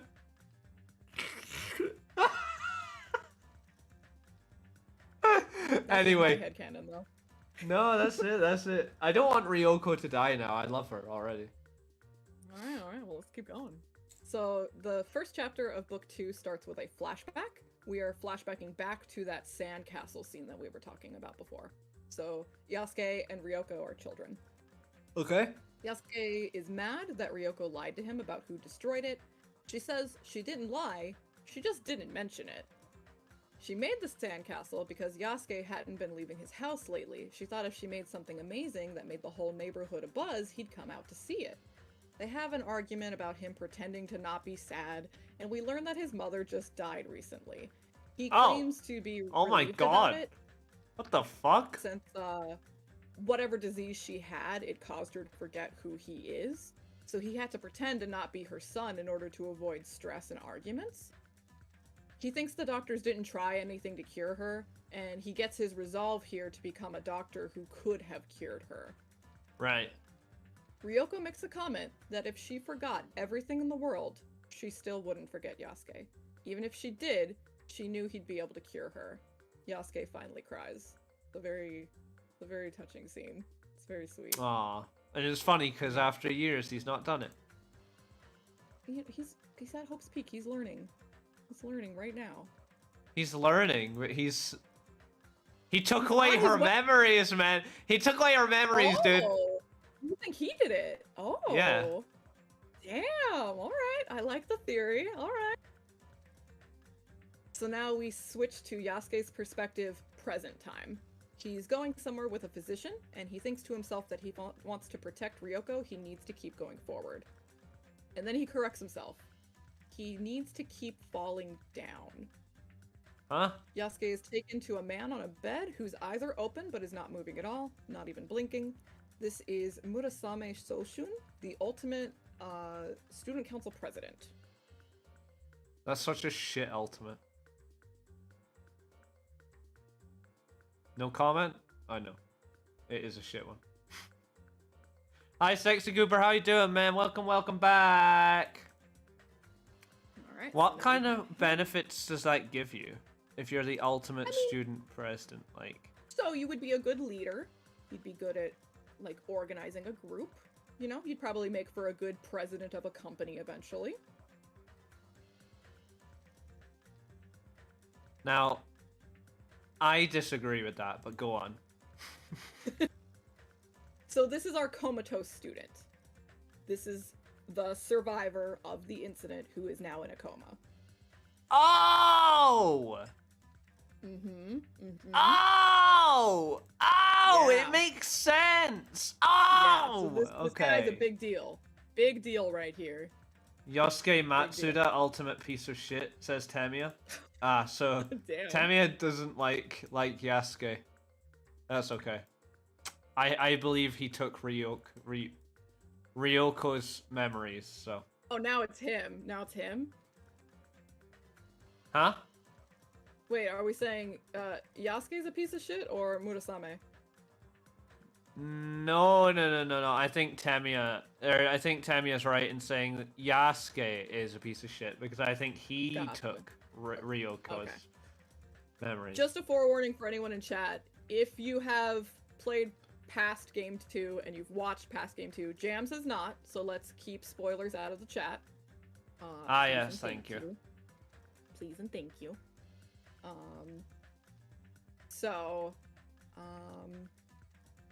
He's got a really, really bad wound on his head. Mm-hmm. Yasuke is talking to the comatose man, kind of trying to egg him on into a response, while doing things like moving his limbs, trying to look for any kind of reaction. They make a dumb joke about Yasuke intently staring into his eyes, and how this is one step away from becoming Yaoi Ranpa. They say that? Yeah. My I don't know why. My boy is a vegetable, dude. What the fuck? And Yasuke's just doing his fucking job. Like, I don't know. That He is gets no reaction. so weird. As Yasuke is leaving, he tries one more thing. He only says the name Junko Enoshima, and Murasame's entire body flinches. Oh. So then we switch back to Ryoko. Ryoko is looking for Yasuke, but keeps forgetting why. She makes it to his lab, and a boy she's never met is there. He seems very awkward and shy, and he's trying very hard not to look at her. He says it's the first time that they've met, but he's not listed in her notebook. He introduces himself as Naegi Makoto. She asks his talent, and he seems very embarrassed to say it. almost like he doesn't believe in it himself. He's here because he found Yasuke's student handbook in a bush and wanted to return it to him. Ryoko calls him unlucky for coming all this way to do a nice deed, and the person isn't even here. Oh, He responds Jesus with, Christ. "Yeah, I'm used to this bad luck by now." Ryoko's Isn't impression that of Hope's he students- says that all the time in the books, right? In the game, Yeah. in the game as well. In the Yeah. game, he talks about how he's an unlucky student, and he becomes like the ultimate hope. But it's not his real talent. He just kind of uses It's more it. of like a status. Yeah, not really a talent. I've only seen the 3 main games, Ultimate Despair Girls. I've never heard this before. Okay, so, Yeah, so this for is context, side novel. yeah, side novels. So 0 and yeah. So isn't he It's the a ultimate prequel. luck or something? He's bad luck actually. He is From what? technically bad luck. Yeah. How it goes, Jams, on the melted pudding. Yeah, this is Chiu, the melted pudding. Yes. I love that nickname. I love it.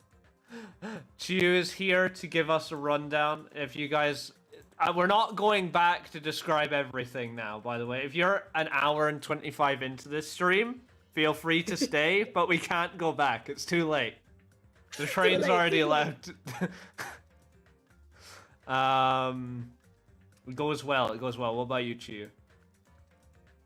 Yeah, I love this book, so I'm happy to gush about it to people. I'm good. Tell her Lucid said it. Lucid said it. Lucid's my yeah. man. Welcome in, Lisa. How's it going? Now I got that Giga Pudding shit in my head. I don't know what that is. What's that? What? It's like an instant pudding mix in Japan, and they have this really catchy commercial jingle. But it's like, when I say it's instant pudding, like, they have sizes. You can make a fucking bucket of instant pudding, and it jiggles. Don't start, said Temia. Too late! Too late! Oh, Lord have mercy. It's so good. Anyway, we are seeing our boy, the Our ultimate boyo. vegetable. Wait, that's not him. No. That's Wait. Murosame is the ultimate vegetable. Makoto isn't. He's ultimate bad so- luck. So, this is I'm actually obligated the to part watch that we're it for fuck's sake. Sorry, last thing. So good. So good. Yes. This is actually my favorite scene in the book, so I'm very happy that we're here, and I'm gonna try to contain myself, and keep myself in check. Go for it. Does Makoto kiss? Is that why you love it? So, Ryoko's impression of Hope's Peak students was that they were always brimming with passion and hope for the future, and this boy seems to have none of that. He's still super nervous and awkward around Ryoko, and he mentions a rumor he heard about a student becoming forgetful. And then it hits Ryoko like a bolt of lightning. Became forgetful.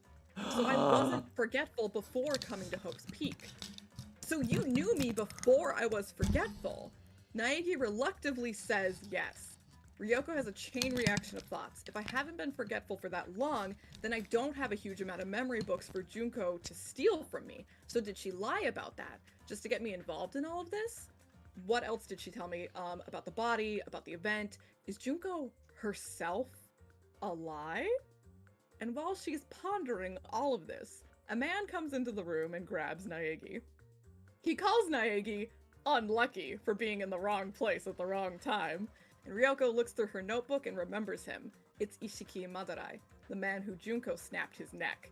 He sees Wait. Ryoko's confusion. What? Uh-huh. Plot twist. Okay.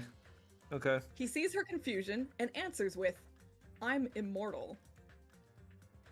Ultimate immortal? Maybe? Maybe? Maybe he is just like Orochimaru, so he just jumps bodies. Maybe. Maybe he Naegi literally. reacts to the name, though. Yeah. No, go for it. I'm just thinking it could be, you know, you can like if you think about how Orochimaru looks, if we're taking from other franchises here, realistically, True. okay, True. if it looks like Orochimaru, for those who don't know anything about Naruto here, you don't need to know everything what I'm saying here, but Orochimaru is not technically immortal, but he's basically immortal. Like, Orochimaru possesses bodies. So, like, what he'll do is he will, like, kill the person inside the body while keeping the body alive, and then put himself into that body. That's not a spoiler for Naruto. That's just fact. Okay, that's not. I don't. Will that be his ability? And what would we call that if that was his ability?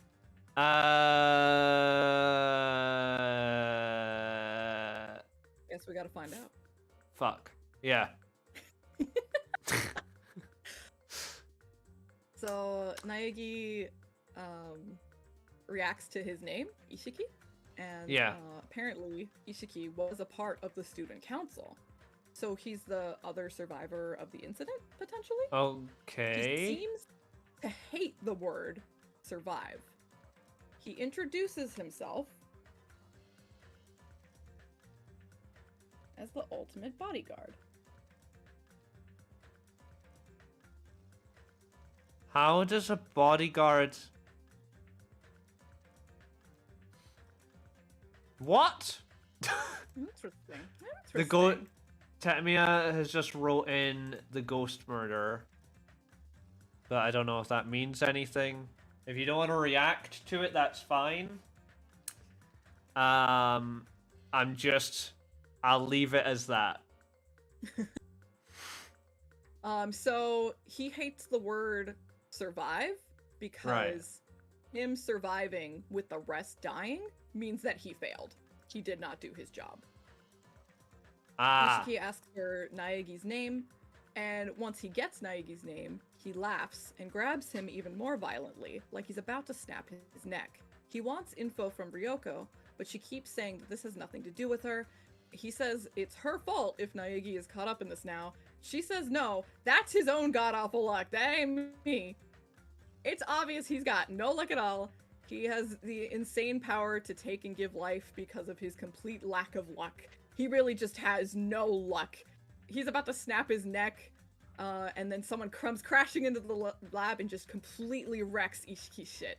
They hit him once just to get him to let go of Naegi, and then they gently place Naegi down on the bed, pat him on the head, and go back to wrecking Ishiki's shit while not even looking at him. He's down instantly. Naegi is so excited to see this person. He cries out, "Ikusaba!" This is the first time that he smiled and has ever been so happy, and he rushes over her. She tries to not look him in the eyes and brushes him off and is like, "I was just helping a classmate." He asks her why she's here, and she fumbles for an answer and lands on, Ikusaba! Mukuro! The ultimate soldier! My girl Mukuro, she comes in to save her man. Her she man? Says that she's just passing by. Wait! I ship the fuck out of these two, sir. I ship the fuck out of them. I ship Naegi and Mukuro to death. Bro, I need to do a stream where I go back to Danganronpa just to do the what if. You do. It's so good. So she brushes off his thanks and says she just happened to be passing by, and his response is, "I'm so lucky. I'm so lucky you were just passing by." This is the only time he acknowledges him being lucky, and it's because of her! I love them! They're so cute! That is actually good shipping material, I won't lie. Oh! It's so good. It's so Cartman wrote in, "Mukuro Ikusaba, the 16th student," like, you're right, I see, yes, okay. The In one they meme. call the ultimate despair, yes. Except it wasn't. It was all a lie. All of it. None of it was So true. Ikusaba, she suddenly gets tense, says that someone is here. She's the first to notice that Yuto is just chilling in the corner. He saw it all happen. He takes Ryoko, saying that they have work to do, and he just leaves Ishiki's body to Naegi and Ikusaba. We switch back to Naegi and Ikusaba. Okay, right. Yes, we leave. So gross spy boy takes Ryoko and runs. Right. And leaves Ikusaba and Naegi with Ishiki. Bro, you'd think there was some security cameras in this fucking school, man. There's so much shit going down. You would think. Especially with, like, students dying and staff dying. You'd fucking think. Not even just that, but in the fucking games. Like, in the first game, there are cameras everywhere. And I guarantee that was hacked in. Like, they were hacked into cameras. They weren't just built by Junko, I'm sure, even. Interesting. We go back to Yasuke's perspective. With the pretending to be comatose student council president, Murasame. How do you know he's pretending now? I mean, we saw him, like, flinch before. And yeah. And they're just going straight from, you know, we could have read that as just an instinctive reaction, but they're just being like, no, he's pretending. Right. So Yasuke tells him he doesn't trust the school head or the steering committee. He's willing to lie about everything that happens here to protect Murasame, but he needs info. He asks if Izuru is real and if he's the culprit. Murasame confirms that Izuru could have killed the student council. Yasuke once again mentions Junko, and Murasame snaps. He starts screaming over and over that he must kill Junko. Yasuke calmly talks in between the screams, but Murasame is screaming so loud that no one can hear what Yasuke is saying. Okay. I said I'd protect you, didn't I?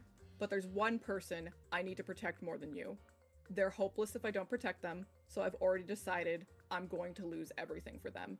Yasuke starts choking Murasame while he's still screaming, and Yasuke kills him. What the fuck?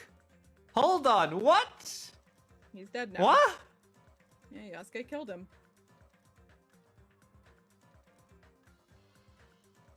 And the info that we got wasn't anything that crazy. We got Izuru killed the student council, and Murasame needs to kill Junko. Those are the two things we learned. And that's enough for death for Yasuke. It's interesting. Yasuke's kind of sus, dude. Yasuke's a little sussy.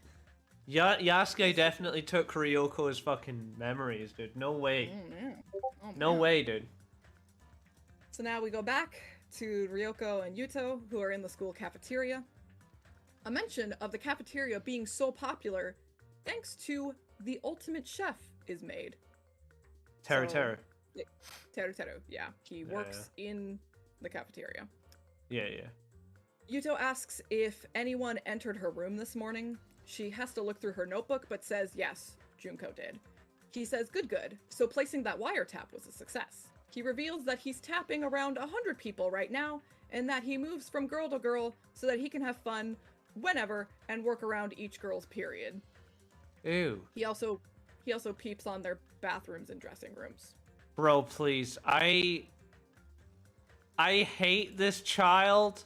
This child right here on screen, guys. Yuta. Yeah. Fuck him, man.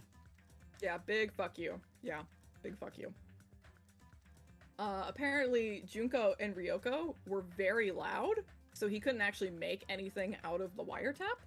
So he asks her to read what she had written down about the encounter. She goes over Junko's 2 motives that she had given us, and Yuto seems very excited to hear Izuru's name, and states that the way to solve everything is to find the connection between Junko and Izuru. Ryoko suggests meeting Izuru, but that seems impossible. There's no mention of Izuru in anything, the prep school, current or graduate students, staff, nothing. The person doesn't exist.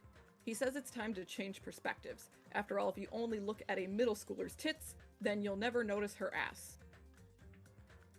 So it's That's time something to a chase after pedophile Junko. would say. I mean, It what? sure is. Yeah, I really hate this guy. So gross. It's just... They're in high school, right? Like, this is a high school. Yeah, they are high school. It's still disgusting. No, that's what I'm saying. They're in high school, and he's talking about like, okay, so Yeah. you're gonna have to bear with me. I came from a British system, so we had primary school, which ran from maybe, I want to say, up to about 12 years old. I know we have like primary 1 to primary 7 from the age of about 4 years old, so maybe 7 up from that, maybe 11, and then high school would be about 12 years old, and then we are up to about 18 years old. So you don't have a middle school? No. So what would the age of a middle school be in comparison to like a high we're going to schooler? specifically talk about Japanese middle school. Right. So in America, it is usually 2 years of middle school and 4 years of high school. In Japan, it's 3 and 3. Right. Ew, so he's talking about someone 3 years his lesser. Yeah. And he's and he's dude. he's best case, like, the youngest is 15, and he's potentially talking about like 12-year-olds. Oh god, stop. That ain't it, man. Stop. No. It's no good no matter what age he is. It's just not. But it's like, Jesus fucking Christ, you are talking about actual children. Can you please stop? Yeah. Junko looks like she has a paper bunny on her head. She does. We love her for that. Got a little hair ornament. It's so cute. Yeah. So they're gonna chase after Junko. A wiretap he had on the female teacher's lounge revealed that Junko was the one who discovered the scene of the crime of the incident. She had already been interrogated by the school. Not only were lie detectors done, but even more intense brainwave testing was done. Yuto concluded that only one person could have been asked to do such tests, so we are brought back to Yasuke. And Ryoko is suddenly, like, incredibly scared to learn that he has a part in all of this. Yuto leaves saying he feels he's super close to solving this, and Ryoko purposefully just sits there and does nothing, knowing that she'll forget it all shortly if she does nothing. Then, she hears a whisper in her ear. Poo poo poo. I really do want to kill you, but not yet. You haven't tasted enough despair yet. And then we swap to Yasuke's perspective. Whoa! Yasuke is very scared that he can't find Ryoko in her room. And he can still feel Murasame's neck in his hands, very explicitly. Why? He returns to his lab. It's not even a nice neck. It's like an average neck. Why did they describe that, dude? It's a fresh kill. It's a fresh kill.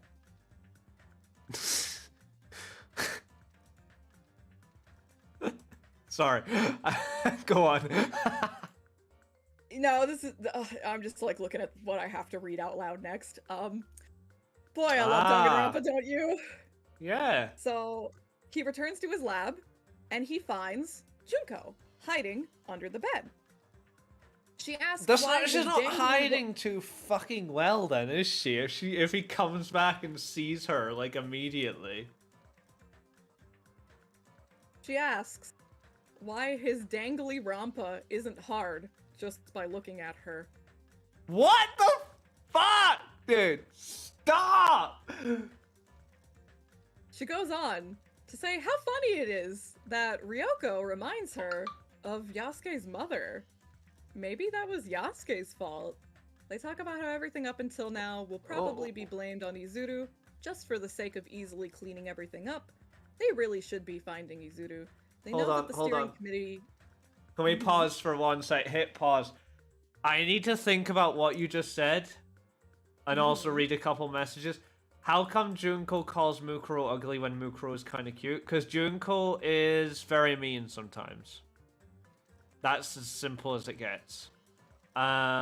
This is so explicit. It is. I guess Ultimate Despair doesn't come with hiding skills. Well, everything but that, apparently. So I don't So is it saying, what is he saying? He reminds her of Ryoko's mother? You're gonna have... Ryoko reminds Junko of Yasuke's mother. And that could be because Yasuke's mother had the condition that made her forget things. Oh, so she's just kind of rubbing salt in the wound? Yeah.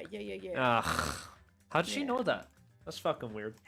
How did she know that? How does she know that? Crazy! It's a little sussy. A little sus indeed. So anyway, they know that the steering committee knows where Izuru is. So it shouldn't be too long before they also know where he is. right. Junko encourages him to keep fighting for his love, that surely his hope will win out in the end. It's what she wants. She kisses him and leaves. He says almost nothing the whole exchange, but he does not fight back against the kiss. So Yasuke's got a little something going on with Junko. Like, is this their first time talking about and, like, doing that? Or is this... No, he just didn't fight back. Oh, so it never clarifies how long they've known each other? Yeah, we don't get that. Right. So now we jump back to Ryoko's perspective. She awakes in a room with a super girly princess bed, but nothing else. Not even a door. She freaks out that she's been imprisoned when suddenly she notices a maid with a Monokuma mask. I put a note here that in the novel, they actually called it a mono bear mask. And I'm not sure if this was a literal translation or if the translator just didn't play the games. But it was called a mono bear mask. The maid gives her weak, cold, gross tea, and then starts to leave through a trap door. Ryoko says that she won't be imprisoned like this, and she moves to leave with the maid. And the maid seems very upset that Ryoko thinks she's being imprisoned. We made this with your playfulness in mind, madam. The next room is empty, save for 50 desks. Doesn't sound very empty to me. They are all full. The people sitting at them all wear the same uniform, and they all doesn't seem very empty. This is not an empty room. This is 50 people. 50 people. It's an empty room. Empty room, save for 50 people. You know the meme when it's like, I live in a city surrounded by people and yet I am alone? That is who she is. Yeah. She is embodying that fucking meme right now. Yeah, for real. They are all paying attention to a small monitor on their screen. We can't see what's on the monitor. Right. The maid explains that we are all mutants. We have great talent, but we wanted to experience some oppression. So here we are. What? She calls this their secret society. She adds in that everyone here is from the preparatory school, so the reserve course. This is a basement in the reserve department of Hope's Peak. Apparently, it is directly under a club room that used to house a mystery-solving club. They're here for the parade. The parade is their revolution to change Hope's Peak and the world. They want to destroy the perfect little fantasy world that Hope's Peak has created for itself, which is why they want to crush the ultimate hope. Ryoko tries to excuse herself to the bathroom to try and escape, and catches a glimpse of one of the monitors. It goes into very intense detail about a few people murdering each other, and they spend a few pages on it. Ryoko is incredibly disturbed by it. The person whose monitor you need to describe it now. What is the intense detail, dude? No, we're good. What? Why not, man? It's okay. The person. We'll come back. Don't worry. We'll come back. Okay. The person whose monitor she was peeking at says that they've watched it 5,818 times. She runs and eventually finds a jail cell with a dead man inside. The next cell over has a man with his eyes sewn shut. He asks Ryoko to help him escape. He'll give her info if she agrees. He says that they were brought here because the reserve students wanted him to tell them where Izuru was. And he knows if reserve students find him, they'll have true power, and the school will be completely crushed. He tells Ryoko that Izuru is being hidden in the old skill building. He demands Ryoko lets him out, when suddenly a laugh resounds off all the walls. Poo poo poo poo. I can't believe you wrote that. It's laugh. That's the mama laugh. It's so funny. It's important. No, I know. I'm not laughing at you. It's just such a funny, like, piece of Danganronpa knowledge that's just common. Oh yeah. Oh yeah. Ryoko wakes up feeling reborn and suddenly remembers everything that happened. Oh When she shit! recalls it- when she She's recalls back! it, she starts calling the maid Monokuma suddenly. So I made another note. Again, I'm not sure if this was a translation mistake or if it's an actual plot point. Like maybe before she didn't know what Monokuma was, so she called it Mono Bear. But And isn't now that she remembers, Kuma... she calls it Monokuma. Now, Kuma is just- bear. Yeah. that's what I was about to say. Kuma is bear in Japanese, so why would they... I think that's So a that's why- translation issue, to be honest, It because... could be. It could be. And it's fine, I think it would be weird that they would write a book where, like... They Fan have- translation, keep in mind. Yeah, I feel like that's just a... I feel like that's a translation issue. But would a fan make that specific mistake? Yes. It could also be a hint, like, now that she remembers everything, this is them confirming that she knows what Monokuma is. You know what I'm saying? I suppose. So I don't know if it's a translation mistake or if it's a plot point. I don't know. I just kept it in my notes because it exists. Okay, okay. But she realizes that she's in the neurology lab. She starts looking for Yasuke, and she peeks under the bed to find Kirigiri. Everyone hides under this fucking bed, apparently. She questions Ryoko about her memory loss. Ryoko can't answer. Kirigiri says she's looking to confirm something with Yasuke, but doesn't know where he is. So she hid under the bed. I don't know. She asks why Ryoko looked under the bed, and Ryoko says it's a habit of Yasuke's. He does mental exercises to calm himself down there. Kirigiri seems to think that this was a lie he made. She found a secret compartment down there with 2 dead bodies of committee members in it. Is this student committee members?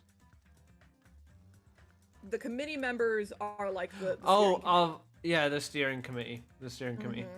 Oh, sorry, Raffle. Yeah. Yes, I know. Quite the gameplay. We did go in. I know that we might have, like, I did speak to Chiu about this before. We're still going to be playing it with her presently next week, if not today. So don't worry about it. Yes, my computer did notification in the middle of that.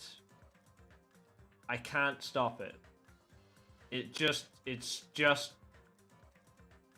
just a stupid computer. Don't mind it. Don't mind it. Also, hi Raffle, it's Chiu. Sorry. Dumb. She is giving info still. We're reaching a peak climax though. We are getting near the climax. Yes, we are close. Yes.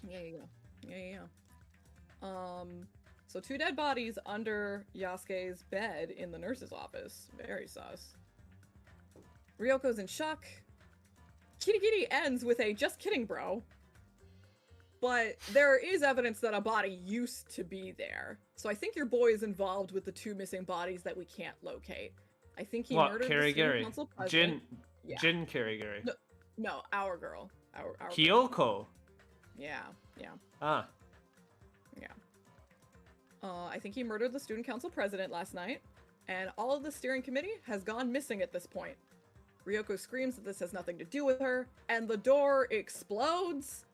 Ryoko thinks she has awakened to some new power, but instead it was Ishiki breaking the door. Guess this fucker really is immortal, because here he is again. He is actually just Orochimaru. He's body swapping. That's all he's doing. He's just body swapping the whole fucking time. Splits into 2 people. What? Kirigiri is all, guess the rumors were true. What? Ishiki was actually born as octuplets, and all of them together make the ultimate bodyguard. So he's not actually immortal. A few of his brothers just died. What? There's just 8 of them. There's just 8 of them. The base of their name is Shiki, and what number child they are is tacked onto the front of the name. So Ishiki being the first. Yeah. There's like 5 of them in the room right now, and it was really difficult to keep track because they all talk the exact same, so it just sounds like only one person is talking. So this part was really annoying to read. But once again, Mukuro Ikusaba, our girl, appears to save the day. She takes on 4 of them by herself, wrecks their shit, and starts comparing all of this to an RPG. How we're all just playing out the roles given to us by the one who created the game, Junko.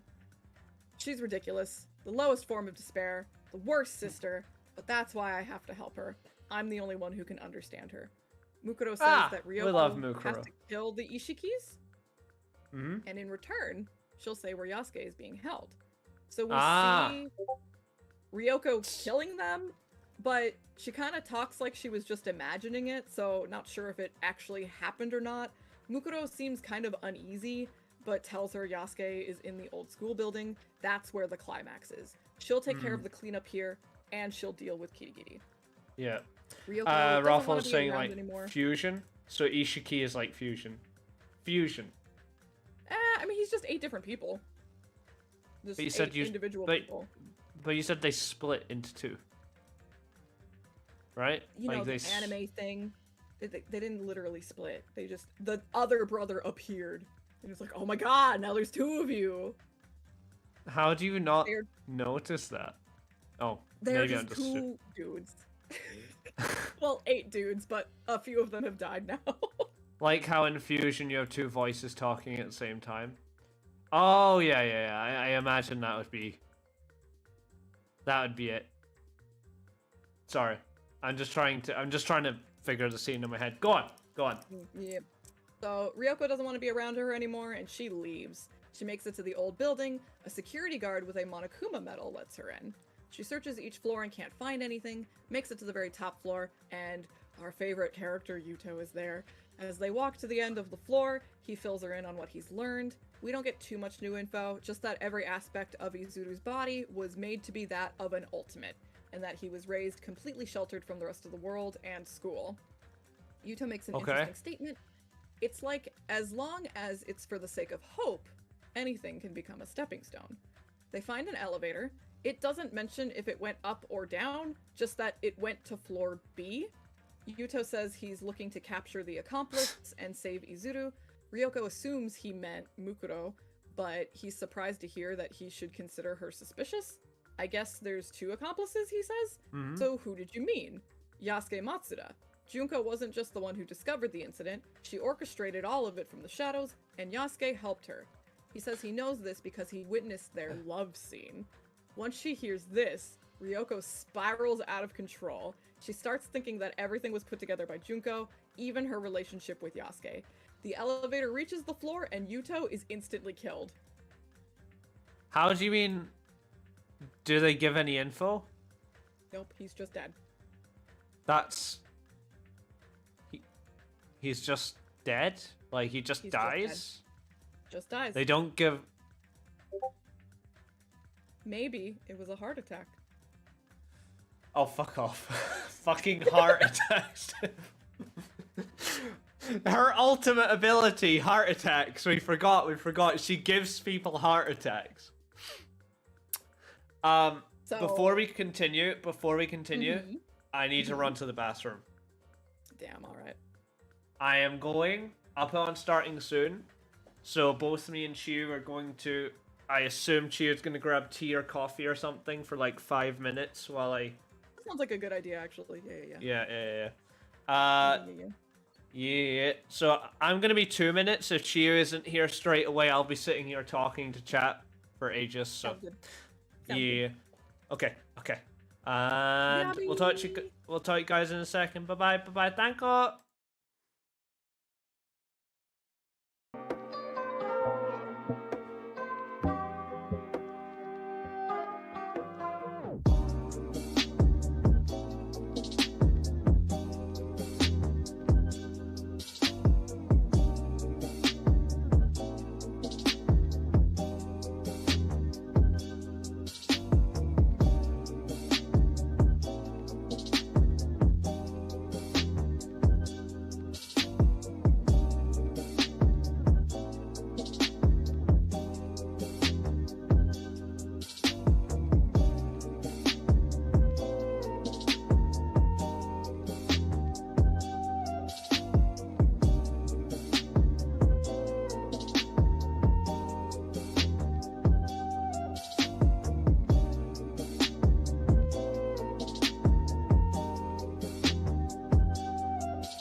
Here we are. We are back. Hello. Yeah.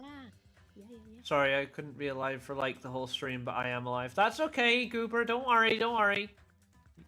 You're appreciated here. Don't worry, man. Where were we? Oh yes, Yuta died. Yeah, he just dies. Yeah. Just He has a heart attack. instantaneously. When I can He has a heart when can I attack in the see your elevator, yeah. face? You're seeing our faces. This is what we look like. This is us. Can confirm. Yeah. Can confirm. Yep. Hi. Uh, Hey, so- Lolo. Anyways, sorry. A man on. approaches Ryoko, and she can't find any info on him in her notebook. He asks if the name Izuru Kamakura rings a bell. He says he needs some time before making a decision, so he decides to talk with her for a bit. He tells her that the incident doesn't mean much to Junko. She was just looking to rile up the reserve students and brainwash them. He then brings up the mutual killing. And Ryoko The is mutual confused. killing. The mutual killing. The incident wasn't just the murder of students. They were trapped in this old school building and forced to kill each other. We were told that if no one complied, that people would start dying, so we all attacked each other. She filmed it and brainwashed the reserve students with it. I'm sure she expected Izuru to survive, and for the school to try and cover it up. It was all part of the plan to anger the reserve students. He asks why she can't remember him. Did you finally realize that I wasn't someone important to you? He calls her a bitch. You're not Izuru, are you? Of course not, you imbecile. I'm Yasuke Matsuda. She tries remembering Yasuke to convince herself that this isn't him, but she can't remember him anymore, even with her notebook. I really must mean nothing to you. You can't remember everything I did to protect Junko Enoshima? I'll make you remember. I've been fooled by Junko all this time. I knew that I still couldn't help myself. I thought I could save her, stop her. That's what I was made to believe. In order to protect her, he concealed her existence, but she still ended up killing board members. He hid the bodies to try and cover her up. That's also why he had to kill the student council president and Yuto. They knew too much. He says Junko is so important to him that he had to do these things. When I had lost everything that was important to me, she said she would be what's important to me. It's stupid, Ew. but that's what I needed. Suddenly, a woman is in the elevator. Ryoko cries Junko very resolutely, and Yasuke cries it a little more doubtfully. Junko says that she's here to give some supplementary explanation, but she's talking kind of reservedly, not her usual. Junko, you're talking about now, yeah? Junko, yeah. Yeah. Junko bows, apologizing. I'm sorry, Yep. but the Junko you've been seeing all this time was me, disguised as her, Mukuro Ikusaba. Ah, okay. I did it because Junko told me to. She even prepared all my lines. She did that because she anticipated Yasuke hiding away her existence. She did this to make sure that this one met Junko Enoshima. Yeah. She's been spectating all along. Ryoko is very confused by everything that's going on. You I love would be Junko, too. but you also hate her. He confirms Ryoko's suspicions. It's likely my desire to protect her was true despair, which is why if I end this, I can end my despair. I have to end this. Yasuke begins to choke Ryoko. She lets it happen. Just as she's about to lose consciousness, she What? hears it. Poo. Yasuke halts. Ryoko realizes that the laugh is coming from her own lips. That's right. Ryoko Otonashi never existed in the first place, and so she ceased to exist. There's a sound of a knife hitting the ground, and blood. Listen, you bitch. Before I die, I need you to know, it was never a treatment. I was always trying to make sure you never remembered. He wants to know why she went to all this trouble of avoiding the committee board. Did she have her memory wiped just to bring Yasuke to despair? She cruelly spits on him, saying, "Who gives a fuck about you?" By the way, what would you do if I told you that I'm the one who gave your mother cancer in the first place? What He the demands fuck? to know if she's Hello? serious, if she really means that. She won't answer. She just watches in ecstasy as the light leaves his eyes. He dies, drowning in despair and never knowing the truth. Junko gets really fucking horny off the despair of killing the man she loved more than anyone else. We suddenly jump to Kirigiri's perspective. He's resting in the infirmary, not sure how long she's been asleep. Her father is there to tell her she no longer needs to look into Izuru. She says she's going to regardless. That's her job. He tells her that Junko finally regained her memories and she'll rejoin class soon. Ishiki and Yasuke have been expelled, and a new steering board committee has already been appointed. Everything will be covered up nice and cleanly. We jump back to Junko, re-giving herself despair over and over by reading the notebook. She gave herself amnesia to feel this deep despair, but there was another part to it. During the treatments, she'd write down everything, so she now has a Ryoko very didn't detailed... exist. Ryoko was Junko. Oh. Wait, did Yasuke, was he implying Ryoko as the ultimate despair then? And at the start when he was Ryoko saying is don't use that? Junko. Yeah, but like, did Ryoko- Yasuke know that? The analyst. The analyst. Oh, he thought, yeah. He knows that she's Junko. He knows.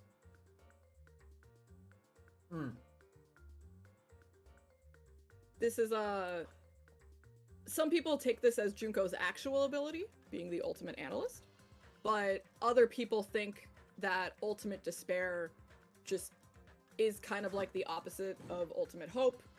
You're just good at everything, but you like despair. you're insane, yeah. Okay. So she has a very detailed explanation now of how Yasuke wiped her memories. She needed this info for the next part of her plan. Experimenting with Mukuro dressing up as her was also part of the experiment. The mutual killing of the student council, showing that mutual killing to the reserve students, this was all a part of a big experiment for the real thing. She feels mostly successful, but she just felt like just instantly forcing killing on everyone, it felt a little too stiff. Yeah, it needs to be like kind of spaced out, maybe make it more like a game? And it needs a mascot too, of course. She gets real horny thinking about all the despair this will cause. The end. Oh. And then it starts... And then we lead up to game 1. So this was all of her prep work. This was all getting all the pieces into place so that she could make game 1 happen. Oh shit! That's a lot to process. It is lol. It's a lot. Is. It's a lot, yeah. What? So Yasuke was trying to keep Ryoko brainwashed the whole time? He wanted to keep Ryoko as Ryoko because he knows how fucking insane Junko is, even if he loves her. So he was trying to keep that contained. Oh, so the whole time he was just keeping her... Just wiping her. Right, okay. Yeah. Yo, that's fucking weird, dude. Good lord, I'm beyond lost. I can't even be brought back. That's what she would want, dude. Is there anything that about the, like... So you don't see Izuru Kamakura in this whole thing? He does not show up at all, no. He's just talked about. But he's not found, is what you're telling me. I mean, I believe in my girl Junko. She's probably got it under control. She probably found him, but it's not, like, her biggest concern, I suppose. I mean, we know why Hajime becomes Izuru, anyway. I know that she spoke to him and basically told him about how, you know, the school had fucking removed his memories and shit like that, but, they hadn't removed his memories, sorry. They turned him into a shell. That's what they did. Right? That's what they did? Something like that? I'm not going to add to this conversation because I might accidentally add too much. Oh. I do like Mukuro, though. I think... Love her. Mm-hmm. Is Jin dead at this point? No, because game 1 has not happened yet. Ah, Jin only dies, like, just pre game 1, I think. Like, just before game 1, yeah.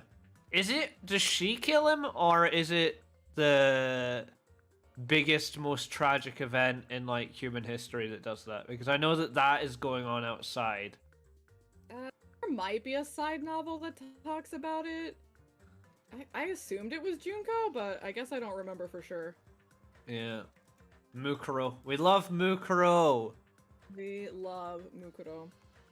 But Wait, yeah, why is so it at the- Junko Enoshima and Mukuro Ikusaba? Aren't they sisters? Because Why have they got they different are. last names? Because when they were children, they were going on a family vacation, and Mukuro got kidnapped during the family vacation to a different country. And she was kidnapped by, like, a military militia, like a government militia. Okay. And they took her in, forced her to become a soldier, gave her a new name, and then Hope's Peak was like, yo, come to our school. That's okay. Yeah, And it's so great. that means Junko wasn't made the ultimate despair. She was the if I remember right, she was born the ultimate despair. She just has a weird Yeah, I mean, kink for it.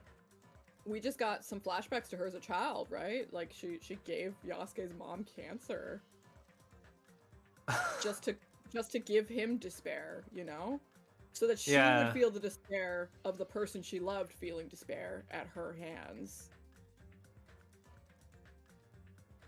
Oh, so it's a kink thing. She just like gets Yeah, off she to it, fucked. basically. Yeah, she fucked. She needs a lot of therapy. Well, you heard it here first, folks. She does it because she like it. She does it because she like despair. To be fair, I understand why Izuru Kamakura would fall to her, because Dude. I mean, like, it was pretty bad, like what happened to him, so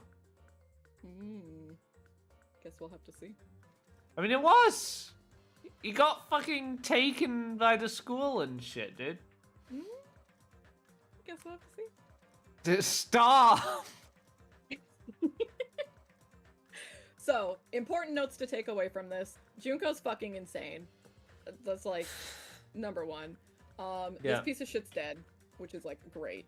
Don't Are you even talking about rest you? in peace. Are you talking about you? Who are you talking about? Yukasaba? No, I crossed his face out, Yuto. Yeah. Oh, yeah, Yuto. Yeah, Yuto's dead. Yeah, Yasuke is dead. Yasuke is dead, but he is probably the most important character to take from this. He will come up again. We need to keep him in mind. Oh, really? He is. Okay. He's still important. Like, he's probably the most important thing to take away from this novel. We need to keep him in mind. But he is dead. Ryoko doesn't exist anymore. Ishiki's dead. The steering committee is dead. Murasame is dead, but we will talk about him again later. Yeah. It is interesting how Kyoko doesn't remember her own thing. Her own she doesn't remember her own ability, right? Did you mean Ryoko? Yeah, Kyoko. No, Kyoko knows her ability. What do you mean? Oh, I was just trying to remember that in the first game, or is it someone else that forgot their ability, or was it Makoto? Oh, you're not Makoto. talking about the novel. You're talking about game one. Okay. Yeah. Okay, never mind. I'll catch up with you both later or next stream. That's okay, Goober. Take it easy. Much love. Thanks for staying with us. Bye. Take care of yourself. So yeah. Really, really cool. Like, breaking down of, like, the test run of game one, basically. So, I've gathered that there was...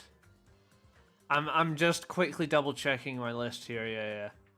So, I think, yeah, what we're probably going to end up doing next stream is going to be the actual run of this Ultimate Despair Girls.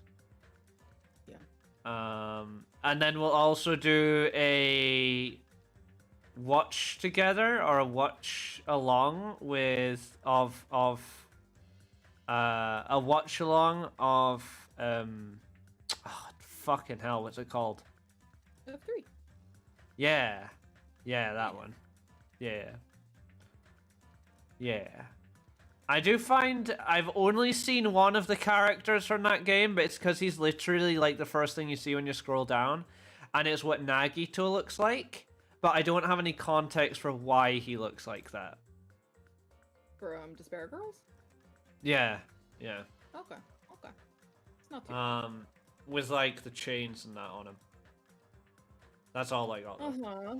Yeah, yeah. Why do you... Wait. You sound very... Mm-hmm. We'll get there. We'll get there. You sound... I don't like that. You sound very, like, done already. Unfortunately, we'll get there. Unfortunately, we'll get there? Okay. Yeah, you thought this novel was unhinged? You wait. You wait. I will. Despair Girls is like, you probably should put content warnings. I'm not even joking about that. You should. You're not put joking? Content warnings. I'm not. No, Despair Girls is a lot. Content warnings for what specifically? Everything. I guess we'll just rip the band-aid off. Sexual assault. We love that. We love having games where we have to put that as a content warning. Sexual assault of minors. Oh my god, please? What the fuck? Yeah. What? Yeah. And what else? Yeah, that's probably the worst. That's the worst of it. Yeah. Get that. You say that like there's a lot more that goes on. This is a game, man. This is a game. It is a game. How come that we got these images of these characters that weren't in the series? Like of Ryoko and stuff like that. Oh, like why these illustrations exist? Yeah. They were made for the novel. Oh, right, okay. So Yeah. like Soshun Murasame. For some What? reason, That looks he sort- didn't get. Yeah, he's from the anime, so this is a very slight spoiler. He shows up in the anime. Right. They didn't give an illustration for him for the novel for some reason, so I literally had to take this. I didn't want to. And technically speaking, I chose the wrong Kirigiri. This is her from her novels when she's a child, which is why she's not wearing her gloves. Yeah. So technically, I picked the wrong image for her, but I just wanted to pick a nice matching illustration of her. So I did Right. that. Yuta, yeah. Yasuke looks cool. So Yasuke Like- is manga. He's holding like it's basically like a knockoff Shonen Jump is what he's reading.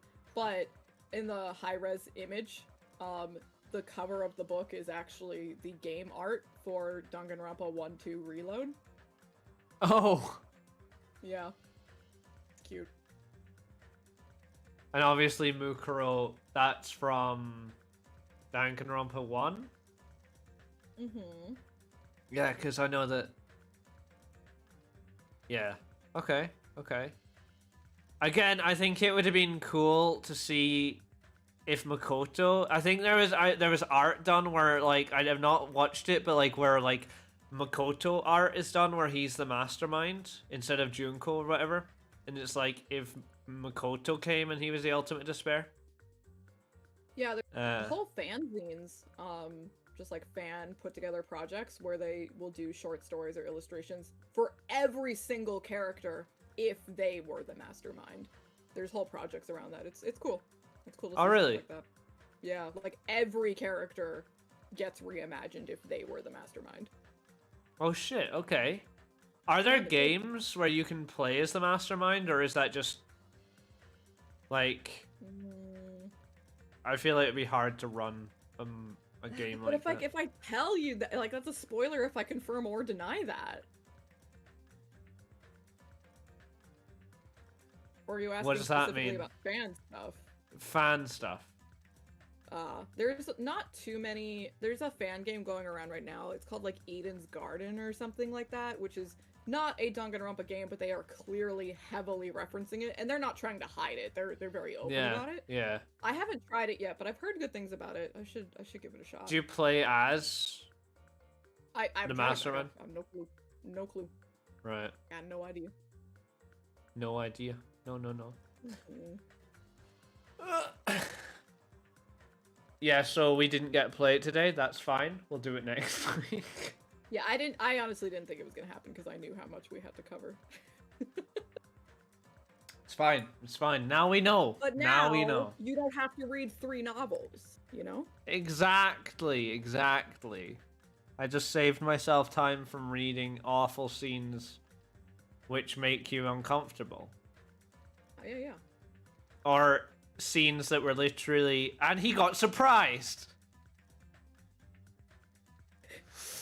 Fucking kitty. They didn't know that! Surprised that you're surprised that I knew that. I'm just saying, I mean, he was surprised. Surprise, you know? She mentioned this in game 1. Kitty had mentioned that, like, she's the ultimate detective, and her grandfather is, like, a big famous detective, but not her father, right? Yeah, that's weird. That's fucking weird. So, in her novels, where she's a child, you can see some of her grandpa. It was pretty cool. Ah! Yeah. What? Why was he, why was his... Did he just not inherit a skill? Jin. I don't know. He's just a dude who, I guess, understood how good his father was, because then he founded a school, right? Yeah. Oh, he founded it. Okay. He's the headmaster. Yeah. So the steering yeah, okay. That's fine. I just needed to double check. Yeah. Mm-hmm. I just realized we've almost hit the 2.5 hour mark. Is there anything you want to say before we kind of close in about 5 minutes or so? Junko is horny and she needs to be stopped. But she is stopped. Now. Now she is, anyway. Is she, though? I watched her die. But then she showed up in 2. She was on a cell phone. It's fine. It's fine. a virus. It's a virus. It's not really her. Okay? But who planted the virus? I did. Why? Kamakura. But why did you plant it? Because we were gonna try and... I have beat Dangan 2, by the way.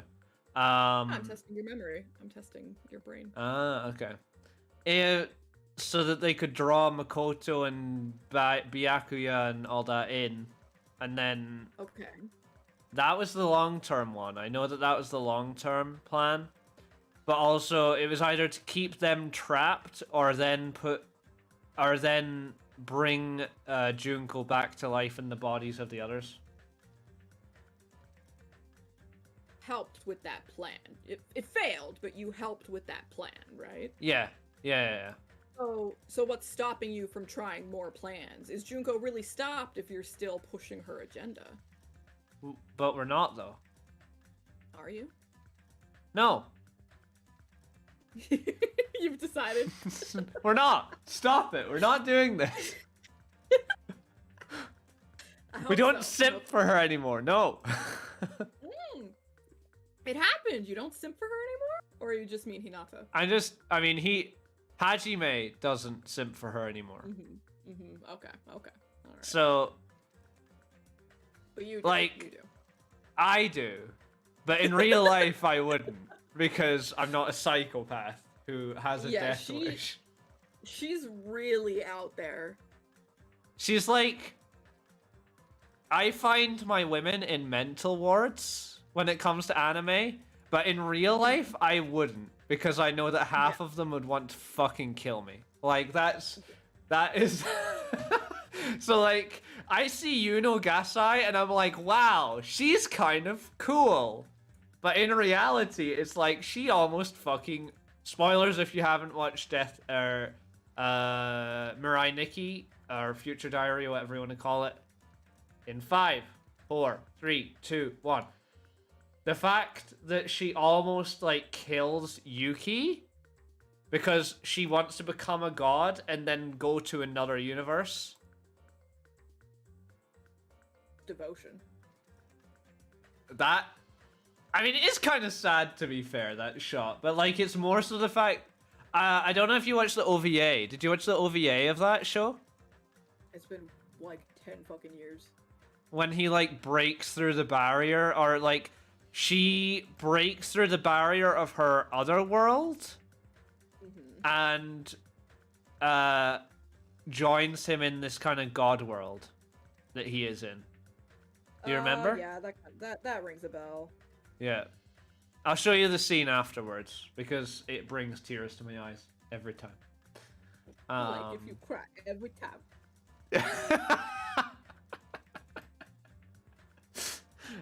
Alright, guys, I think myself and... Oh god, hold on, I broke something. And the lovely Chiu, as soon as I fix my fucking computer, are going to... Do you have some... To bounce. So do you have someone you want to raid? I have no clue who's on. I guess I can check real quick. Let's see.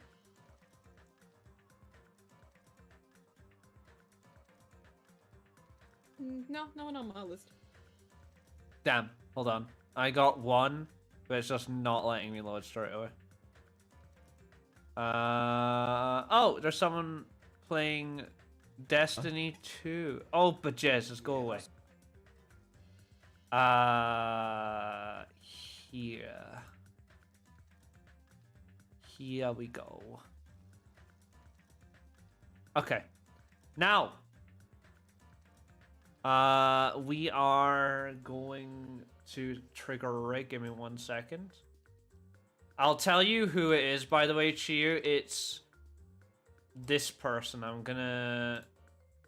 Let me just go into just chatting so I can then do it without fucking showing my messages with you.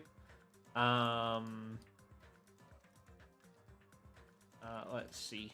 Hold on. This person. You what? Just gonna take my chair like that. Yeah, kind of. Damn. That's who I sent it over to you. The name. So let me just trigger this here. So, thank you everyone for popping by. Tomorrow we're doing a stream from 8 to 10:30 again. We're doing AI story generating stuff from our peasant story stuff. If you guys don't know, we'll explain when we start. But we're gonna do this. Cheer, I think you'd quite enjoy that kind of stream, actually. I invite you humbly to join us in chat tomorrow. It's very, very intriguing. Yeah, if I got the time, I'll be there. Let's see. Okay, guys, on Twitch, let me just check. Ah, yes, okay.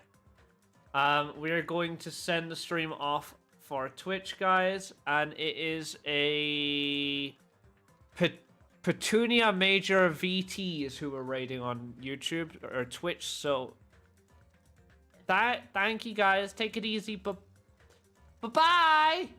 Thank you.